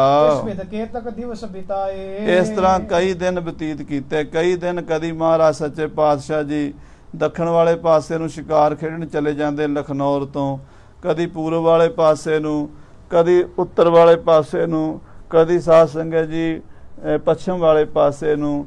ਇਸ ਤਰ੍ਹਾਂ ਲਖਨੌਰ ਦੇ ਚਾਰੇ ਪਾਸੇ, ਨਾਰਥ, ਵੈਸਟ ਤੇ ਈਸਟ, ਸਾਰੇ ਪਾਸੇ ਸਤਿਗੁਰੂ ਜੀ ਵਿਚਰਦੇ ਹਨ। ਖੇਲਤ ਮੇਲ ਬਾਲ ਸਮੁਦਾਏ। ਔਰ ਆਪਣੇ ਨਾਲ ਦੇ ਹਾਣੀਆਂ ਨਾਲ ਖੇਡਦੇ ਹਨ, ਕਦੀ ਖਿੱਦੋ ਦੀ ਖੇਡਦੇ ਹਨ, ਕਦੀ ਸ਼ਿਕਾਰ ਖੇਡਦੇ ਹਨ, ਕਦੀ ਘੋੜਸਵਾਰੀ ਕਰਦੇ ਹਨ। ਹੁਣ ਇੱਕ ਦਿਨ ਘੋਗਾ ਚਲ ਆਇਓ। ਇਸ ਤਰ੍ਹਾਂ ਕਈ ਦਿਨ ਬੀਤੇ ਹਨ। ਇੱਕ ਦਿਨ ਘੋਗਾ ਮਸੰਦ ਨਨੇੜੀ ਵਾਲਾ ਫਿਰ ਆ ਗਿਆ। ਇਹ ਚਲ ਬੇ ਹਿਤ ਬਾਕ ਅਲਾਇਓ। ਸਤਿਗੁਰੂ ਜੀ ਨੂੰ ਆਪਣੇ ਨਾਲ ਲਿਜਾਣ ਵਾਸਤੇ ਉਸਨੇ ਬੇਨਤੀ ਕੀਤੀ, ਚਾਹਤ ਹਿਰਦੇ ਅਵਗਿਆ ਹੋਈ। ਕਿਉਂਕਿ ਮਨ ਵਿੱਚ ਚਾਹੁੰਦਾ ਸੀ ਮੇਰੇ ਤੋਂ ਅਵਗਿਆ ਭੁੱਲ ਹੋਈ ਹੈ, ਜੋ ਮੈਂ ਗੁਰੂ ਤੇਗ ਬਹਾਦਰ ਸਾਹਿਬ ਦੇ ਸਮੇਂ ਕੁਰੈਤ ਕੀਤੀ ਹੈ ਉਹ ਬਖਸ਼ਵਾ ਲਵਾਂ। ਸੇਵਾ ਕਰ ਬਖਸ਼ਾਵੋ ਸੋਈ। ਮਹਾਰਾਜ ਦੀ ਸੇਵਾ ਕਰਕੇ ਭੁੱਲ ਬਖਸ਼ਵਾ ਲਵਾਂ ਆਪਣੀ। ਵਿਚਰਤ ਵਹਿਰ ਮਿਲਿਓ ਸਤਿਗੁਰ ਕੋ। ਮਹਾਰਾਜ ਨੂੰ ਬਾਹਰ ਸ਼ਿਕਾਰ ਖੇਡਦਿਆਂ ਹੋਇਆ ਮਿਲਿਆ ਹੈ ਆ ਕੇ। ਬੰਦਤ ਭਨਿਓ ਮਨੋਰਥ ਔਰ ਕੋ। ਨਮਸਕਾਰ ਕਰਕੇ ਆਪਣੇ ਮਨ ਦਾ ਮਨੋਰਥ ਗੁਰੂ ਸਾਹਿਬ ਦੇ ਚਰਨਾਂ 'ਚ ਇਉਂ ਕੀਤਾ ਹੈ। ਸੁੰਦਰ ਸਦਨ ਬਨੇ ਬਹੁ ਮੇਰੇ। ਇਹ ਸਤਿਗੁਰੂ ਜੀ ਮੇਰੇ ਘਰ ਮਹਿਲ ਸੁੰਦਰ ਬਣੇ ਹੋਏ ਨੇ। ਮੈਂ ਕਈ ਵਾਰੀ ਬੇਨਤੀ ਕਰ ਚੁੱਕਾ ਕਿ ਮੇਰਾ ਘਰ ਆਪ ਜੀ ਦੇ ਰਹਿਣ ਵਾਸਤੇ ਬਹੁਤ ਹੀ ਸੋਹਣਾ ਹੈ। ਸੋ ਆਪ ਲਿਓ ਪੂਰਬ ਹੇਰੇ। ਪਹਿਲਾਂ ਆਪ ਕਿਰਪਾ ਕਰਕੇ ਮੇਰੇ ਘਰ ਚਰਨ ਪਾ ਦਿਓ, ਮੇਰਾ ਘਰ ਵੇਖ ਲਓ ਫਿਰ ਮਾਤਾ ਜੀ ਹੋਰਾਂ ਨੂੰ ਵੀ ਬੇਸ਼ੱਕ ਲੈ ਚੱਲਿਆ ਜੇ। ਪਾਵਨ ਕਰੋ ਕਾਮਨਾ ਮੋਹੀ, ਆਪਣੇ ਪਵਿੱਤਰ ਚਰਨ ਮੇਰੇ ਘਰ 'ਚ ਪਾ ਕੇ ਮੇਰੀ ਕਾਮਨਾ ਪੂਰੀ ਕਰ ਦਿਓ। ਕਈ ਬਾਰ ਭਾਖਿਓ ਢਿਗ ਹੋਹੀ, ਕਈ ਵਾਰ ਆਪ ਜੀ ਦੇ ਚਰਨਾਂ 'ਚ ਬੇਨਤੀ ਕਰ ਚੁੱਕਾ ਹਾਂ, ਕਿਰਪਾ ਕਰੋ ਮੇਰੇ ਪਿੰਡ ਨੇੜੀ 'ਚ ਚਰਨ ਪਾਓ। ਸੁਨ ਕਿਰਪਾਲ ਸੋ ਕਰਿਓ ਪ੍ਰਕਾਸ਼, ਸਤਿਗੁਰੂ ਕਲਗੀਧਰ ਪਾਤਸ਼ਾਹ ਜੀ ਮਹਾਰਾਜ ਦੇ ਮਾਮਾ ਕਿਰਪਾਲ ਚੰਦ ਜੀ ਨਾਲ ਸਨ। ਸੁਣ ਇੱਕ ਕੇ ਦਿਨ ਚਲੀ ਹੈ ਇਸੈ ਆਵਾਸ, ਕਹਿਣ ਲੱਗੇ, ਮਹਾਰਾਜ ਜੀ ਇੱਕ ਦਿਨ ਇਹਦੀ ਭਾਵਨਾ ਪੂਰੀ ਕਰ ਹੀ ਦਿਓ। ਇਹ ਰੋਜ਼ ਆ ਕੇ ਕਹਿੰਦਾ ਹੈ ਇਹਦੇ ਪਿੰਡ ਚੱਲੀਏ। ਅੱਛੀ ਬਾਤ ਪ੍ਰਭਾਤ ਪਯਨ ਹੋ, ਮਹਾਰਾਜ ਕਹਿਣ ਲੱਗੇ ਚੰਗੀ ਗੱਲ ਹੈ, ਕੱਲ ਨੂੰ ਚੱਲਾਂਗੇ। ਤਿਲ ਕਹਿ ਤਿਸ ਕਹੋ ਰਾਖਨ ਠਨ ਹੋ, ਇਸ ਤਰ੍ਹਾਂ ਕਹਿ ਕੇ ਉਹਨੂੰ ਵੀ ਰੱਖ ਲਿਆ। ਕਰ ਮਸਲਤ ਨਿਸਮਹਿ ਬਿਸਰਾਮੇ, ਰਾਤ ਨੂੰ ਆਰਾਮ ਨਾਲ ਵਿਸਰਾਮ ਕੀਤਾ ਆਪਣੇ ਮਹਿਲਾਂ ਵਿੱਚ। ਹੋਰ ਜ਼ੀਨ ਹੈ ਪਾਏ ਪਿਰਾਮੇ, ਸਵੇਰੇ ਘੋੜੇ ਤੇ ਸੋਹਣੀ ਕਾਠੀ ਪਾਈ ਹੈ। ਇਸ ਅਖੇਰ ਕੇ ਚੜੇ ਗੁਸਾਈ, ਸ਼ਿਕਾਰ ਦੇ ਬਹਾਨੇ ਗੁਰੂ ਸਾਹਿਬ ਕਲਗੀਧਰ ਜੀ ਘੋੜੇ ਸਵਾਰ ਹੋ ਕੇ ਚੱਲ ਪਏ। ਸੰਗ ਕਿਰਪਾਲ ਦਾਸ ਸਮੁਦਾਈ, ਨਾਲ ਮਾਮਾ ਕਿਰਪਾਲ ਚੰਦ ਹੈ ਤੇ ਕੁਝ ਫੌਜ ਵੀ ਸ਼ਸਤਰਧਾਰੀ ਯੋਧਿਆਂ ਦੀ ਸ਼ਿਕਾਰੀਆਂ ਦੀ ਨਾਲ ਹੈ। ਘੋਗੇ ਕੋ ਕਰ ਲੀਨ ਅਗਾਰੀ, ਤੇ ਘੋਗੇ ਮਸੰਦ ਨੂੰ ਅੱਗੇ ਕਰ ਲਿਆ, ਨਾਲ ਲੈ ਲਿਆ ਹੈ। ਪਹੁੰਚ ਨੇੜੀ ਗ੍ਰਾਮ ਮਝਾਰੀ, ਤੇ ਨਨੇੜੀ ਪਿੰਡ ਵਿੱਚ ਪਹੁੰਚੇ ਹਨ। ਆਏ ਪਰ ਚੜੇ ਖਰੇ ਤੈ ਥੀਏ, ਘੋੜੇ ਤੇ ਚੜੇ ਮਹਾਰਾਜ ਸੱਚੇ ਪਾਤਸ਼ਾਹ ਨਨੇੜੀ ਪਹੁੰਚ ਘੱਗਰ ਦਰਿਆ ਦਾ ਕਿਨਾਰਾ ਹੈ। ਘੱਗਰ ਦਰਿਆ ਟੱਪ ਕੇ ਨੇੜੀ ਜਾ ਖਲੋਤੇ ਹਨ। ਬੰਦਤ ਨਰ ਸਤਿਗੁਰ ਢਿਗ ਆਏ, ਉਥੋਂ ਦੇ ਲੋਕਾਂ ਨੇ ਨੇੜੀ ਦੇ ਪਿੰਡ ਦੇ ਲੋਕਾਂ ਨੇ ਆ ਕੇ ਮਹਾਰਾਜ ਦੇ ਚਰਨਾਂ 'ਚ ਨਮਸਕਾਰ ਕੀਤੀ, ਮੱਥਾ ਟੇਕਿਆ। ਇੱਕ ਨੇ ਹੋਏ ਸਮੀਪ ਬਤਾਈ, ਪਿੰਡ ਦਾ ਇੱਕ ਬੰਦਾ ਘੋਗੇ ਦੇ ਨਾਲ ਉਹਦੀ ਕੋਈ ਲੱਗ ਡਾਟ ਵੀ ਹੋਵੇਗੀ ਜਾਂ ਪਿੰਡ ਦੇ ਲੋਕ ਜਾਣਦੇ ਸੀਗੇ, ਉਹਨਾਂ ਨੇ ਬੇਨਤੀ ਕੀਤੀ। ਇਸ ਘੋਗੇ ਅਸਕੀਨ ਖੁਟਾਈ, ਸੱਚੇ ਪਾਤਸ਼ਾਹ ਜਿਹੜੇ ਘੋਗੇ ਦੇ ਨਾਲ ਆਪ ਜੀ ਆਏ ਹੋ, ਇਸ ਘੋਗੇ ਮਸੰਦ ਨੇ ਇਹੋ ਜਿਹਾ ਕੰਮ ਕੀਤਾ ਸੀ, ਇਹੋ ਜਿਹੀ ਕਰਤੂਤ ਕੀਤੀ ਸੀ। ਸੁਨਤ ਰਿਸੇ ਤਤ ਛਿਨ ਹਟ ਆਏ, ਸੁਣ ਕੇ ਮਹਾਰਾਜ ਨਾਰਾਜ਼ ਹੋ ਗਏ ਤੇ ਉੱਥੇ ਘੋੜੇ ਤੋਂ ਥੱਲੇ ਨਹੀਂ ਉਤਰੇ। ਘੋੜੇ ਦੀਆਂ ਵਾਗਾਂ ਫੇਰ ਨੇੜੀ ਤੋਂ ਮੋੜ ਲਈਆਂ। ਦਿਓ ਸ਼ਰਾਬ ਇਸ ਬੰਸ ਨਸਾਏ, ਇਹ ਸ਼ਰਾਬ ਤਾਂ ਕਹਿੰਦੇ ਇਹਦਾ ਬੰਸ ਨਾਸ ਹੋ ਜੇ, ਇਹ ਬੜਾ ਮਾੜਾ ਕੰਮ ਕੀਤਾ ਇਸ ਨੇ। ਮਗ ਚੱਲ ਪਹੁੰਚੇ ਨਗਰ ਅੰਬਾਲੇ, ਉਥੋਂ ਸਾਧ ਸੰਗਤ ਜੀ ਅੰਬਾਲੇ ਆਏ ਨੇ। ਭਾਈ ਸਾਹਿਬ ਭਾਈ ਸੰਤੋਖ ਸਿੰਘ ਜੀ ਨੇ ਸੂਖਮ ਇਤਿਹਾਸ ਲਿਖਿਆ ਹੈ ਇੱਥੇ। ਵੈਸੇ ਜੋ ਇਲਾਕੇ ਦੀਆਂ ਰਵਾਇਤਾਂ ਹਨ, ਮਹਾਰਾਜ ਨਨੇੜੀ ਤੋਂ ਵਾਪਸ ਪਿੰਡ ਲੋਹ ਸਿੰਬਲੀ ਹੈ, ਉੱਥੇ ਵੀ ਚਰਨ ਪਾਏ ਹੈ। ਉੱਥੇ ਵੀ ਮਹਾਰਾਜ ਸਾਹਿਬ ਜੀ ਦੇ ਸਮੇਂ ਦੀ ਇੱਕ ਲਟੈਣ ਲੱਕੜ ਦਾ ਸ਼ਤੀਰ ਪਿਆ ਹੋਇਆ। ਆਪਾਂ ਲਟੈਣ ਵੀ ਕਹਿ ਦਿੰਦੇ ਹਾਂ, ਸ਼ਤੀਰ ਵੀ ਕਹਿ ਦਿੰਦੇ ਹਾਂ। ਲੱਕੜ ਦਾ ਪੁਰਾਣੇ ਜ਼ਮਾਨੇ 'ਚ ਛੱਤਾਂ 'ਚ ਪਾਇਆ ਜਾਂਦਾ ਸੀ, ਬਹੁਤ ਭਾਰੀ। ਉਹ ਜਿਹੜਾ ਸ਼ਤੀਰ ਪਿਆ ਹੈ, ਪੁਰਾਤਨ ਸਿੰਘ ਕਹਿੰਦੇ ਨੇ ਜੇ ਉਹਨੂੰ ਮਿਣੀਏ ਕਦੀ ਉਹ 12 ਫੁੱਟ ਹੋ ਜਾਂਦਾ ਹੈ, ਕਦੀ 12.5, ਕਦੀ 11.5, ਕਦੀ 14, ਇੱਦਾਂ ਉਹਦਾ ਆਕਾਰ ਵੱਧਦਾ ਘਟਦਾ ਦੱਸਦੇ ਹਨ। ਸੋ ਇਸ ਕਰਕੇ ਉੱਥੇ ਨਿਸ਼ਾਨੀ ਵਜੋਂ ਰੱਖਿਆ ਹੋਇਆ ਸ਼ੀਸ਼ੇ ਵਿੱਚ ਜੜ ਕੇ, ਬਹੁਤ ਹੀ ਪੁਰਾਤਨ ਸਮੇਂ ਤੋਂ ਹੈ। ਪਿੰਡ ਲੋਹ ਸਿੰਬਲੀ ਜੋ ਅੰਬਾਲੇ ਸ਼ਹਿਰ ਤੋਂ ਪਿੰਡ ਘਨੌਰ ਵਾਲੇ ਪਾਸੇ ਨੂੰ ਜਾਂਦੀ ਹੈ ਸੜਕ, ਉਹਦੇ ਉੱਤੇ ਉਹ ਪਿੰਡ ਵਾਕਿਆ ਹੈ। ਇਸੇ ਇਲਾਕੇ ਵਿੱਚ ਇੱਕ ਹੋਰ ਜਗ੍ਹਾ ਹੈ ਕਾਲੋ ਮਾਜਰਾ, ਜਿੱਥੇ ਸਾਧ ਸੰਗਤ ਜੀ ਇੱਕ ਖੂਹ ਵੀ ਹੈ। ਉਸ ਖੂਹ ਦਾ ਇਤਿਹਾਸ ਇਹ ਹੈ ਵੀ ਉੱਥੇ ਕੋਈ ਵੀ ਬੰਦਾ ਜਿਹਨੂੰ ਪੀਲੀਆ ਹੋਇਆ ਹੋਵੇ, ਉਹ ਜਾ ਕੇ ਖਿਚੜੀ ਬਣਾ ਕੇ ਇਸ਼ਨਾਨ ਕਰਕੇ ਖੂਹ ਦੇ ਜਲ ਨਾਲ ਖਿਚੜੀ ਬਣਾ ਕੇ ਛਕੇ, ਉਹਦਾ ਪੀਲੀਆ ਦੂਰ ਹੋ ਜਾਂਦਾ। ਪੁਰਾਣੇ ਬਜ਼ੁਰਗ ਇਹ ਵੀ ਦੱਸਦੇ ਹਨ ਵੀ ਇੱਥੇ ਵੀ ਘੋੜਾ ਰੋਕ ਕੇ ਮਹਾਰਾਜ ਨੇ ਖੂਹ ਤੇ ਜਲ ਛਕਿਆ ਤੇ ਇਹਨੂੰ ਵਰ ਦਿੱਤਾ ਸੀ। ਇਸ ਤਰ੍ਹਾਂ ਸਤਿਗੁਰੂ ਕਲਗੀਆਂ ਵਾਲੇ ਪਾਤਸ਼ਾਹ ਜੀ ਮਹਾਰਾਜ ਸਾਧ ਸੰਗਤ ਜੀ ਅੰਬਾਲੇ ਨਗਰ ਪਹੁੰਚੇ ਹਨ, ਜੋ ਪੁਰਾਣਾ ਸ਼ਹਿਰ ਹੈ। ਇਹਦਾ ਸੰਸਕ੍ਰਿਤ ਨਾਮ ਅਮਰਾਲਿਆ ਹੈ। ਅੰਬਾਂ ਦਾ ਆਲਿਆ ਮੈਨੇ ਘਰ, ਅੰਬਾਂ ਦਾ ਘਰ, ਅੰਬ ਆਲਾ, ਅੰਬਾਂ ਦਾ ਘਰ ਸੀ। ਇੱਥੇ ਬਹੁਤ ਅੰਬ ਹੋਇਆ ਕਰਦੇ ਸਨ। ਹੁਣ ਵੀ ਇਲਾਕੇ ਵਿੱਚ ਥੋੜਾ ਦੂਰੀ ਦੇ ਉੱਤੇ ਕਾਲਾ ਅੰਬ ਵਗੈਰਾ, ਉੱਧਰ ਅੰਬ ਅਜੇ ਵੀ ਹੁੰਦੇ ਹਨ, ਪਰ ਇਹ ਇਲਾਕਾ ਅੰਬਾਂ ਦਾ ਘਰ ਮੰਨਿਆ ਜਾਂਦਾ ਸੀ। ਤੇ ਇਸ ਅੰਬਾਲੇ ਨਗਰ ਦੇ ਵਿੱਚ ਸ੍ਰੀ ਗੁਰੂ ਗੋਬਿੰਦ ਸਿੰਘ ਸਾਹਿਬ ਜੀ ਮਹਾਰਾਜ ਪਹੁੰਚੇ ਹਨ। ਦਿਸਤੇ ਦੱਖਣ ਦਿਸਕੋ ਚਾਲੇ, ਅੰਬਾਲੇ ਸ਼ਹਿਰ ਦੀ ਦੱਖਣ ਵਾਲੀ ਬਾਹੀ ਨੂੰ ਗਏ ਹਨ। ਜਬ ਹੈ ਬਰੋਬਰਪੁਰ ਕੀ ਆਏ, ਜਦੋਂ ਸ਼ਹਿਰ ਦੀ ਬਰਾਬਰੀ 'ਚ ਪਹੁੰਚੇ ਹਨ। ਪਾਤਸ਼ਾਹੀ ਉਪਬਨ ਤਿਸ ਥਾਏ, ਉੱਥੇ ਸਾਧ ਸੰਗਤ ਜੀ ਬਾਦਸ਼ਾਹੀ ਬਾਗ ਹੈ। ਇਹ 25 ਖੂਹਾਂ ਵਾਲਾ ਬਾਗ ਸੀਗਾ। ਇਹ 'ਚ 25 ਖੂਹ ਸਨ। ਇੱਕ ਖੂਹ ਦਾ ਹੁਣ ਵੀ ਗੁਰਦੁਆਰੇ 'ਚ ਮੌਜੂਦ ਹੈ। 25 ਖੂਹ ਸਨ ਐਸੇ। ਉਹ ਜਿਹੜੇ 25 ਖੂਹ ਸਨ, ਇੱਕ ਖੂਹ ਨਾਲ 25 ਕਿੱਲੇ ਜ਼ਮੀਨ ਹੁੰਦੀ ਹੈ, ਯਾਨੀ 25 ਮਰੱਬੇ ਦਾ ਬਾਗ ਸੀਗਾ। ਇਹ ਕਈ ਮੀਲਾਂ ਵਿੱਚ ਫੈਲਿਆ ਹੋਇਆ ਬਾਗ ਸੀ। ਜਦੋਂ ਦਿੱਲੀ ਤੋਂ ਲਾਹੌਰ ਤੇ ਲਾਹੌਰ ਤੋਂ ਦਿੱਲੀ ਬਾਦਸ਼ਾਹ ਆਉਂਦੇ ਜਾਂਦੇ ਸਨ, ਇਸ ਬਾਗ ਵਿੱਚ ਠਹਿਰਿਆ ਕਰਦੇ ਸਨ। ਜਿਹੜਾ ਸ਼ੇਰ ਸ਼ਾਹ ਸੂਰੀ ਮਾਰਗ ਪੁਰਾਣਾ ਜੀਟੀ ਰੋਡ ਸੀ, ਉਹ ਸਾਧ ਸੰਗਤ ਜੀ ਅੱਜ ਕੱਲ੍ਹ ਉੱਥੇ ਕੱਪੜਾ ਮਾਰਕੀਟ ਬਣੀ ਹੋਈ ਹੈ, ਅੰਬਾਲੇ ਦੀ ਦੇਵ ਸਮਾਜ ਰੋਡ ਹੈ, ਉੱਥੇ ਉਹ ਪੁਰਾਣੀਆਂ ਨਿਸ਼ਾਨੀਆਂ ਅਜੇ ਵੀ ਹਨ। ਕਿਉਂਕਿ ਇਸ ਗੱਲ ਦਾ ਇਹ ਵੀ ਸਬੂਤ ਮਿਲਦਾ ਹੈ ਕਿ ਉੱਥੇ ਉਹ ਪੁਰਾਣਾ ਮੀਨਾਰ ਵੀ ਖੜਾ ਹੈ ਜੀਟੀ ਰੋਡ ਦਾ, ਜਿਹਦੇ ਉੱਤੇ ਬਾਦਸ਼ਾਹ ਦੇ ਪਹਿਰੇਦਾਰ ਖੜੇ ਰਹਿੰਦੇ ਸਨ। ਜਦੋਂ ਦਿੱਲੀ ਤੋਂ ਲਾਹੌਰ ਤੇ ਲਾਹੌਰ ਤੋਂ ਦਿੱਲੀ ਕੋਈ ਖਬਰ ਪਹੁੰਚਾਉਣੀ ਹੁੰਦੀ ਸੀ, ਉਹ ਘੋੜਸਵਾਰ ਉੱਥੇ ਨਾਲੇ ਦਾ ਨਗਾਰਾ ਵਜਾ ਦਿੰਦੇ ਸਨ। ਦਿੱਲੀੋਂ ਨਗਾਰਾ ਵੱਜਦਾ ਸੀ, ਦੂਜੇ ਤੀਜੇ ਮਿੰਟ ਵਿੱਚ ਉਹ ਨਗਾਰਾ ਲਾਹੌਰ ਤੱਕ ਖੜਕ ਜਾਂਦਾ ਸੀ। ਉਧਰੋਂ ਲਾਹੌਰ ਤੋਂ ਖੜਕਦਾ ਸੀ ਤੇ ਦਿੱਲੀ ਤੱਕ ਆਵਾਜ਼ ਉਹਦੀ, ਉਹ ਨਗਾਰੇ ਗਾਂਹ ਦੀ ਗਾਂਹ ਵੱਜ ਜਾਂਦੇ ਸਨ। ਤੇ ਖਬਰ ਦੇਣੀ ਹੁੰਦੀ ਸੀ, ਜਿਵੇਂ ਦਿੱਲੀ ਤੋਂ ਬੰਦਾ ਤੁਰਿਆ, 20 ਮੀਲ ਦੇ ਉੱਤੇ ਉਹ ਮੀਨਾਰ ਬਣੇ ਹੁੰਦੇ ਨੇ ਛੋਟੀਆਂ ਇੱਟਾਂ ਦੇ, ਤੇ ਉਹ ਸਮਾਰਕ ਜੇ ਉੱਥੇ ਬੰਦਾ ਖੜਾ ਹੁੰਦਾ ਸੀ, ਉਹਦੇ ਕੋਲ ਚਿੱਠੀ ਪਹੁੰਚਦੀ ਸੀ, ਉਹ ਭੱਜ ਕੇ ਘੋੜਾ ਦੂਜੇ ਕੋਲ ਪਹੁੰਚਾ ਦਿੰਦਾ ਸੀ, ਤੇ ਦੂਜੇ ਵਾਲਾ ਤੀਜੇ ਕੋਲ, ਇਸ ਤਰ੍ਹਾਂ ਲਾਹੌਰ ਪਹੁੰਚ ਜਾਂਦੀ ਸੀ, ਲਾਹੌਰ ਤੋਂ ਦਿੱਲੀ ਪਹੁੰਚ ਜਾਂਦੀ ਸੀ। ਉਹਦੇ ਕਿਨਾਰੇ ਉੱਤੇ ਅੱਜ ਕੱਲ੍ਹ ਅੰਗਰੇਜ਼ਾਂ ਨੇ ਜਦੋਂ ਰੇਲਵੇ ਲਾਈਨ ਬਣਾਈ ਹੈ ਨਾ, ਉਹ ਵੀ ਜੀਟੀ ਰੋਡ ਦੇ ਨਾਲ ਬਣਾਈ ਹੈ। ਉਹ ਪੁਰਾਣੇ ਜੀਟੀ ਰੋਡ ਦੇ ਨੇੜੇ ਹੋਣ ਕਰਕੇ ਰੇਲਵੇ ਲਾਈਨ ਵੀ ਇਸ ਗੱਲ ਦਾ ਪ੍ਰਤੀਕ ਹੈ, ਨਿਸ਼ਾਨੀ ਇਸ ਗੱਲ ਦੀ ਵੀ ਇੱਥੇ ਪਹਿਲਾਂ ਇਹ ਬਾਦਸ਼ਾਹਾਂ ਦਾ ਆਉਣ ਜਾਣ ਸੀਗਾ। ਤੇ ਬਾਗ ਦੇ ਵਿੱਚ ਬਾਦਸ਼ਾਹ ਰਾਤ 2 ਰਾਤ ਹਫ਼ਤਾ ਜਿੰਨਾ ਰਹਿਣਾ ਹੁੰਦਾ ਸੀ, ਇੱਥੇ ਰਿਹਾ ਕਰਦਾ ਸੀ। ਬਾਬਰ ਬਾਦਸ਼ਾਹ ਵੀ ਇੱਥੇ ਕਹਿੰਦੇ ਨੇ ਰਹਿ ਕੇ ਗਿਆ ਹੈ, ਤੇ ਅਹਿਮਦ ਸ਼ਾਹ ਅਬਦਾਲੀ ਵੀ ਇੱਥੇ ਠਹਿਰਿਆ ਹੈ। ਇਹ ਬਾਦਸ਼ਾਹੀ ਬਾਗ ਬਹੁਤ ਪੁਰਾਣੇ ਸਮੇਂ ਤੋਂ ਚੱਲਿਆ ਆਉਂਦਾ। ਇਹਦੇ ਵਿੱਚ ਗੁਰੂ ਕਲਗੀਧਰ ਪਾਤਸ਼ਾਹ ਮਹਾਰਾਜ ਆਪਣੇ ਮਾਮਾ ਜੀ ਸਮੇਤ ਫੌਜਾਂ ਦੇ ਆ ਗਏ ਹਨ। ਕਰਿਓ ਬਿਲੋਕਨ ਧਰਵਰ ਨੀਕੇ। ਇਸ ਬਾਗ ਦੇ ਬਹੁਤ ਸੋਹਣੇ ਸੋਹਣੇ ਦਰਖਤ ਵੇਖੇ ਹਨ, ਰੰਗ ਬਰੰਗੇ, ਕਿਤੇ ਅੰਬਾਂ ਦੇ ਬੂਟੇ, ਕਿਤੇ ਜਾਮਨਾਂ ਦੇ, ਕਿਤੇ ਸਾਧ ਸੰਗਤ ਜੀ ਸੰਗਤਰਿਆਂ ਦੇ, ਕਿਤੇ ਸੇਬਾਂ ਦੇ, ਕਿਤੇ ਅਨਾਰਾਂ ਦੇ, ਵਨ ਸਵੰਨੇ ਸੋਹਣੇ ਫਲਦਾਰ ਬੂਟੇ ਵੇਖੇ ਹਨ। ਦੱਖਣ ਦਿਸ਼ਾ ਥਿਰੇ ਤਿਸ ਹੀ ਕੇ। ਉਸ ਬਾਗ ਦੀ ਦੱਖਣੀ ਬਾਹੀ ਵਿੱਚ ਸ੍ਰੀ ਗੁਰੂ ਗੋਬਿੰਦ ਸਿੰਘ ਮਹਾਰਾਜ ਕਲਗੀਧਰ ਪਾਤਸ਼ਾਹ ਜੀ ਟਿਕੇ ਹਨ। ਚਹੁੰ ਦਿਸ ਮਹਿ ਪਾਕੀ ਜਿਸ ਭੀਤ। ਕਹਿੰਦੇ ਇਹ ਜਿਹੜਾ ਬਾਗ ਸੀਗਾ, ਇਹਦੇ ਆਲੇ ਦੁਆਲੇ ਪੱਕੀ ਕੰਧ ਵੀ ਸੀਗੀ, ਜਿਵੇਂ ਪੁਰਾਣੇ ਜ਼ਮਾਨੇ 'ਚ ਬਾਦਸ਼ਾਹ ਨੇ ਕਿਲੇ ਬਣਾਏ ਹੁੰਦੇ ਸਨ, ਕੋਟ ਉਸਾਰੇ ਹੁੰਦੇ ਸਨ। ਇਹ ਬਾਗ ਆਉਣ ਜਾਣ ਵਾਸਤੇ ਲੋਕਾਂ ਲਈ ਖੁੱਲ੍ਹਾ ਨਹੀਂ ਸੀ, ਬੜੀ ਪੱਕੀ ਦੀਵਾਰ ਸੀ, ਦਰਵਾਜ਼ੇ ਸਨ। ਠਾਂਡੇ ਤਹਾਂ ਬਾਜ ਕਰ ਲੀਤ। ਹੱਥ ਵਿੱਚ ਬਾਜ ਫੜਿਆ ਹੋਇਆ, ਤੇ ਬਾਦਸ਼ਾਹ ਸਲਾਮਤ ਸ੍ਰੀ ਗੁਰੂ ਗੋਬਿੰਦ ਸਿੰਘ ਸੱਚੇ ਪਾਤਸ਼ਾਹ ਜੀ ਮਹਾਰਾਜ, ਰਾਜਿਆਂ ਦੇ ਰਾਜੇ, ਮਹਾਰਾਜਿਆਂ ਦੇ ਮਹਾਰਾਜੇ, ਉਸ ਬਾਗ ਵਿੱਚ ਆ ਖਲੋਤੇ ਹਨ।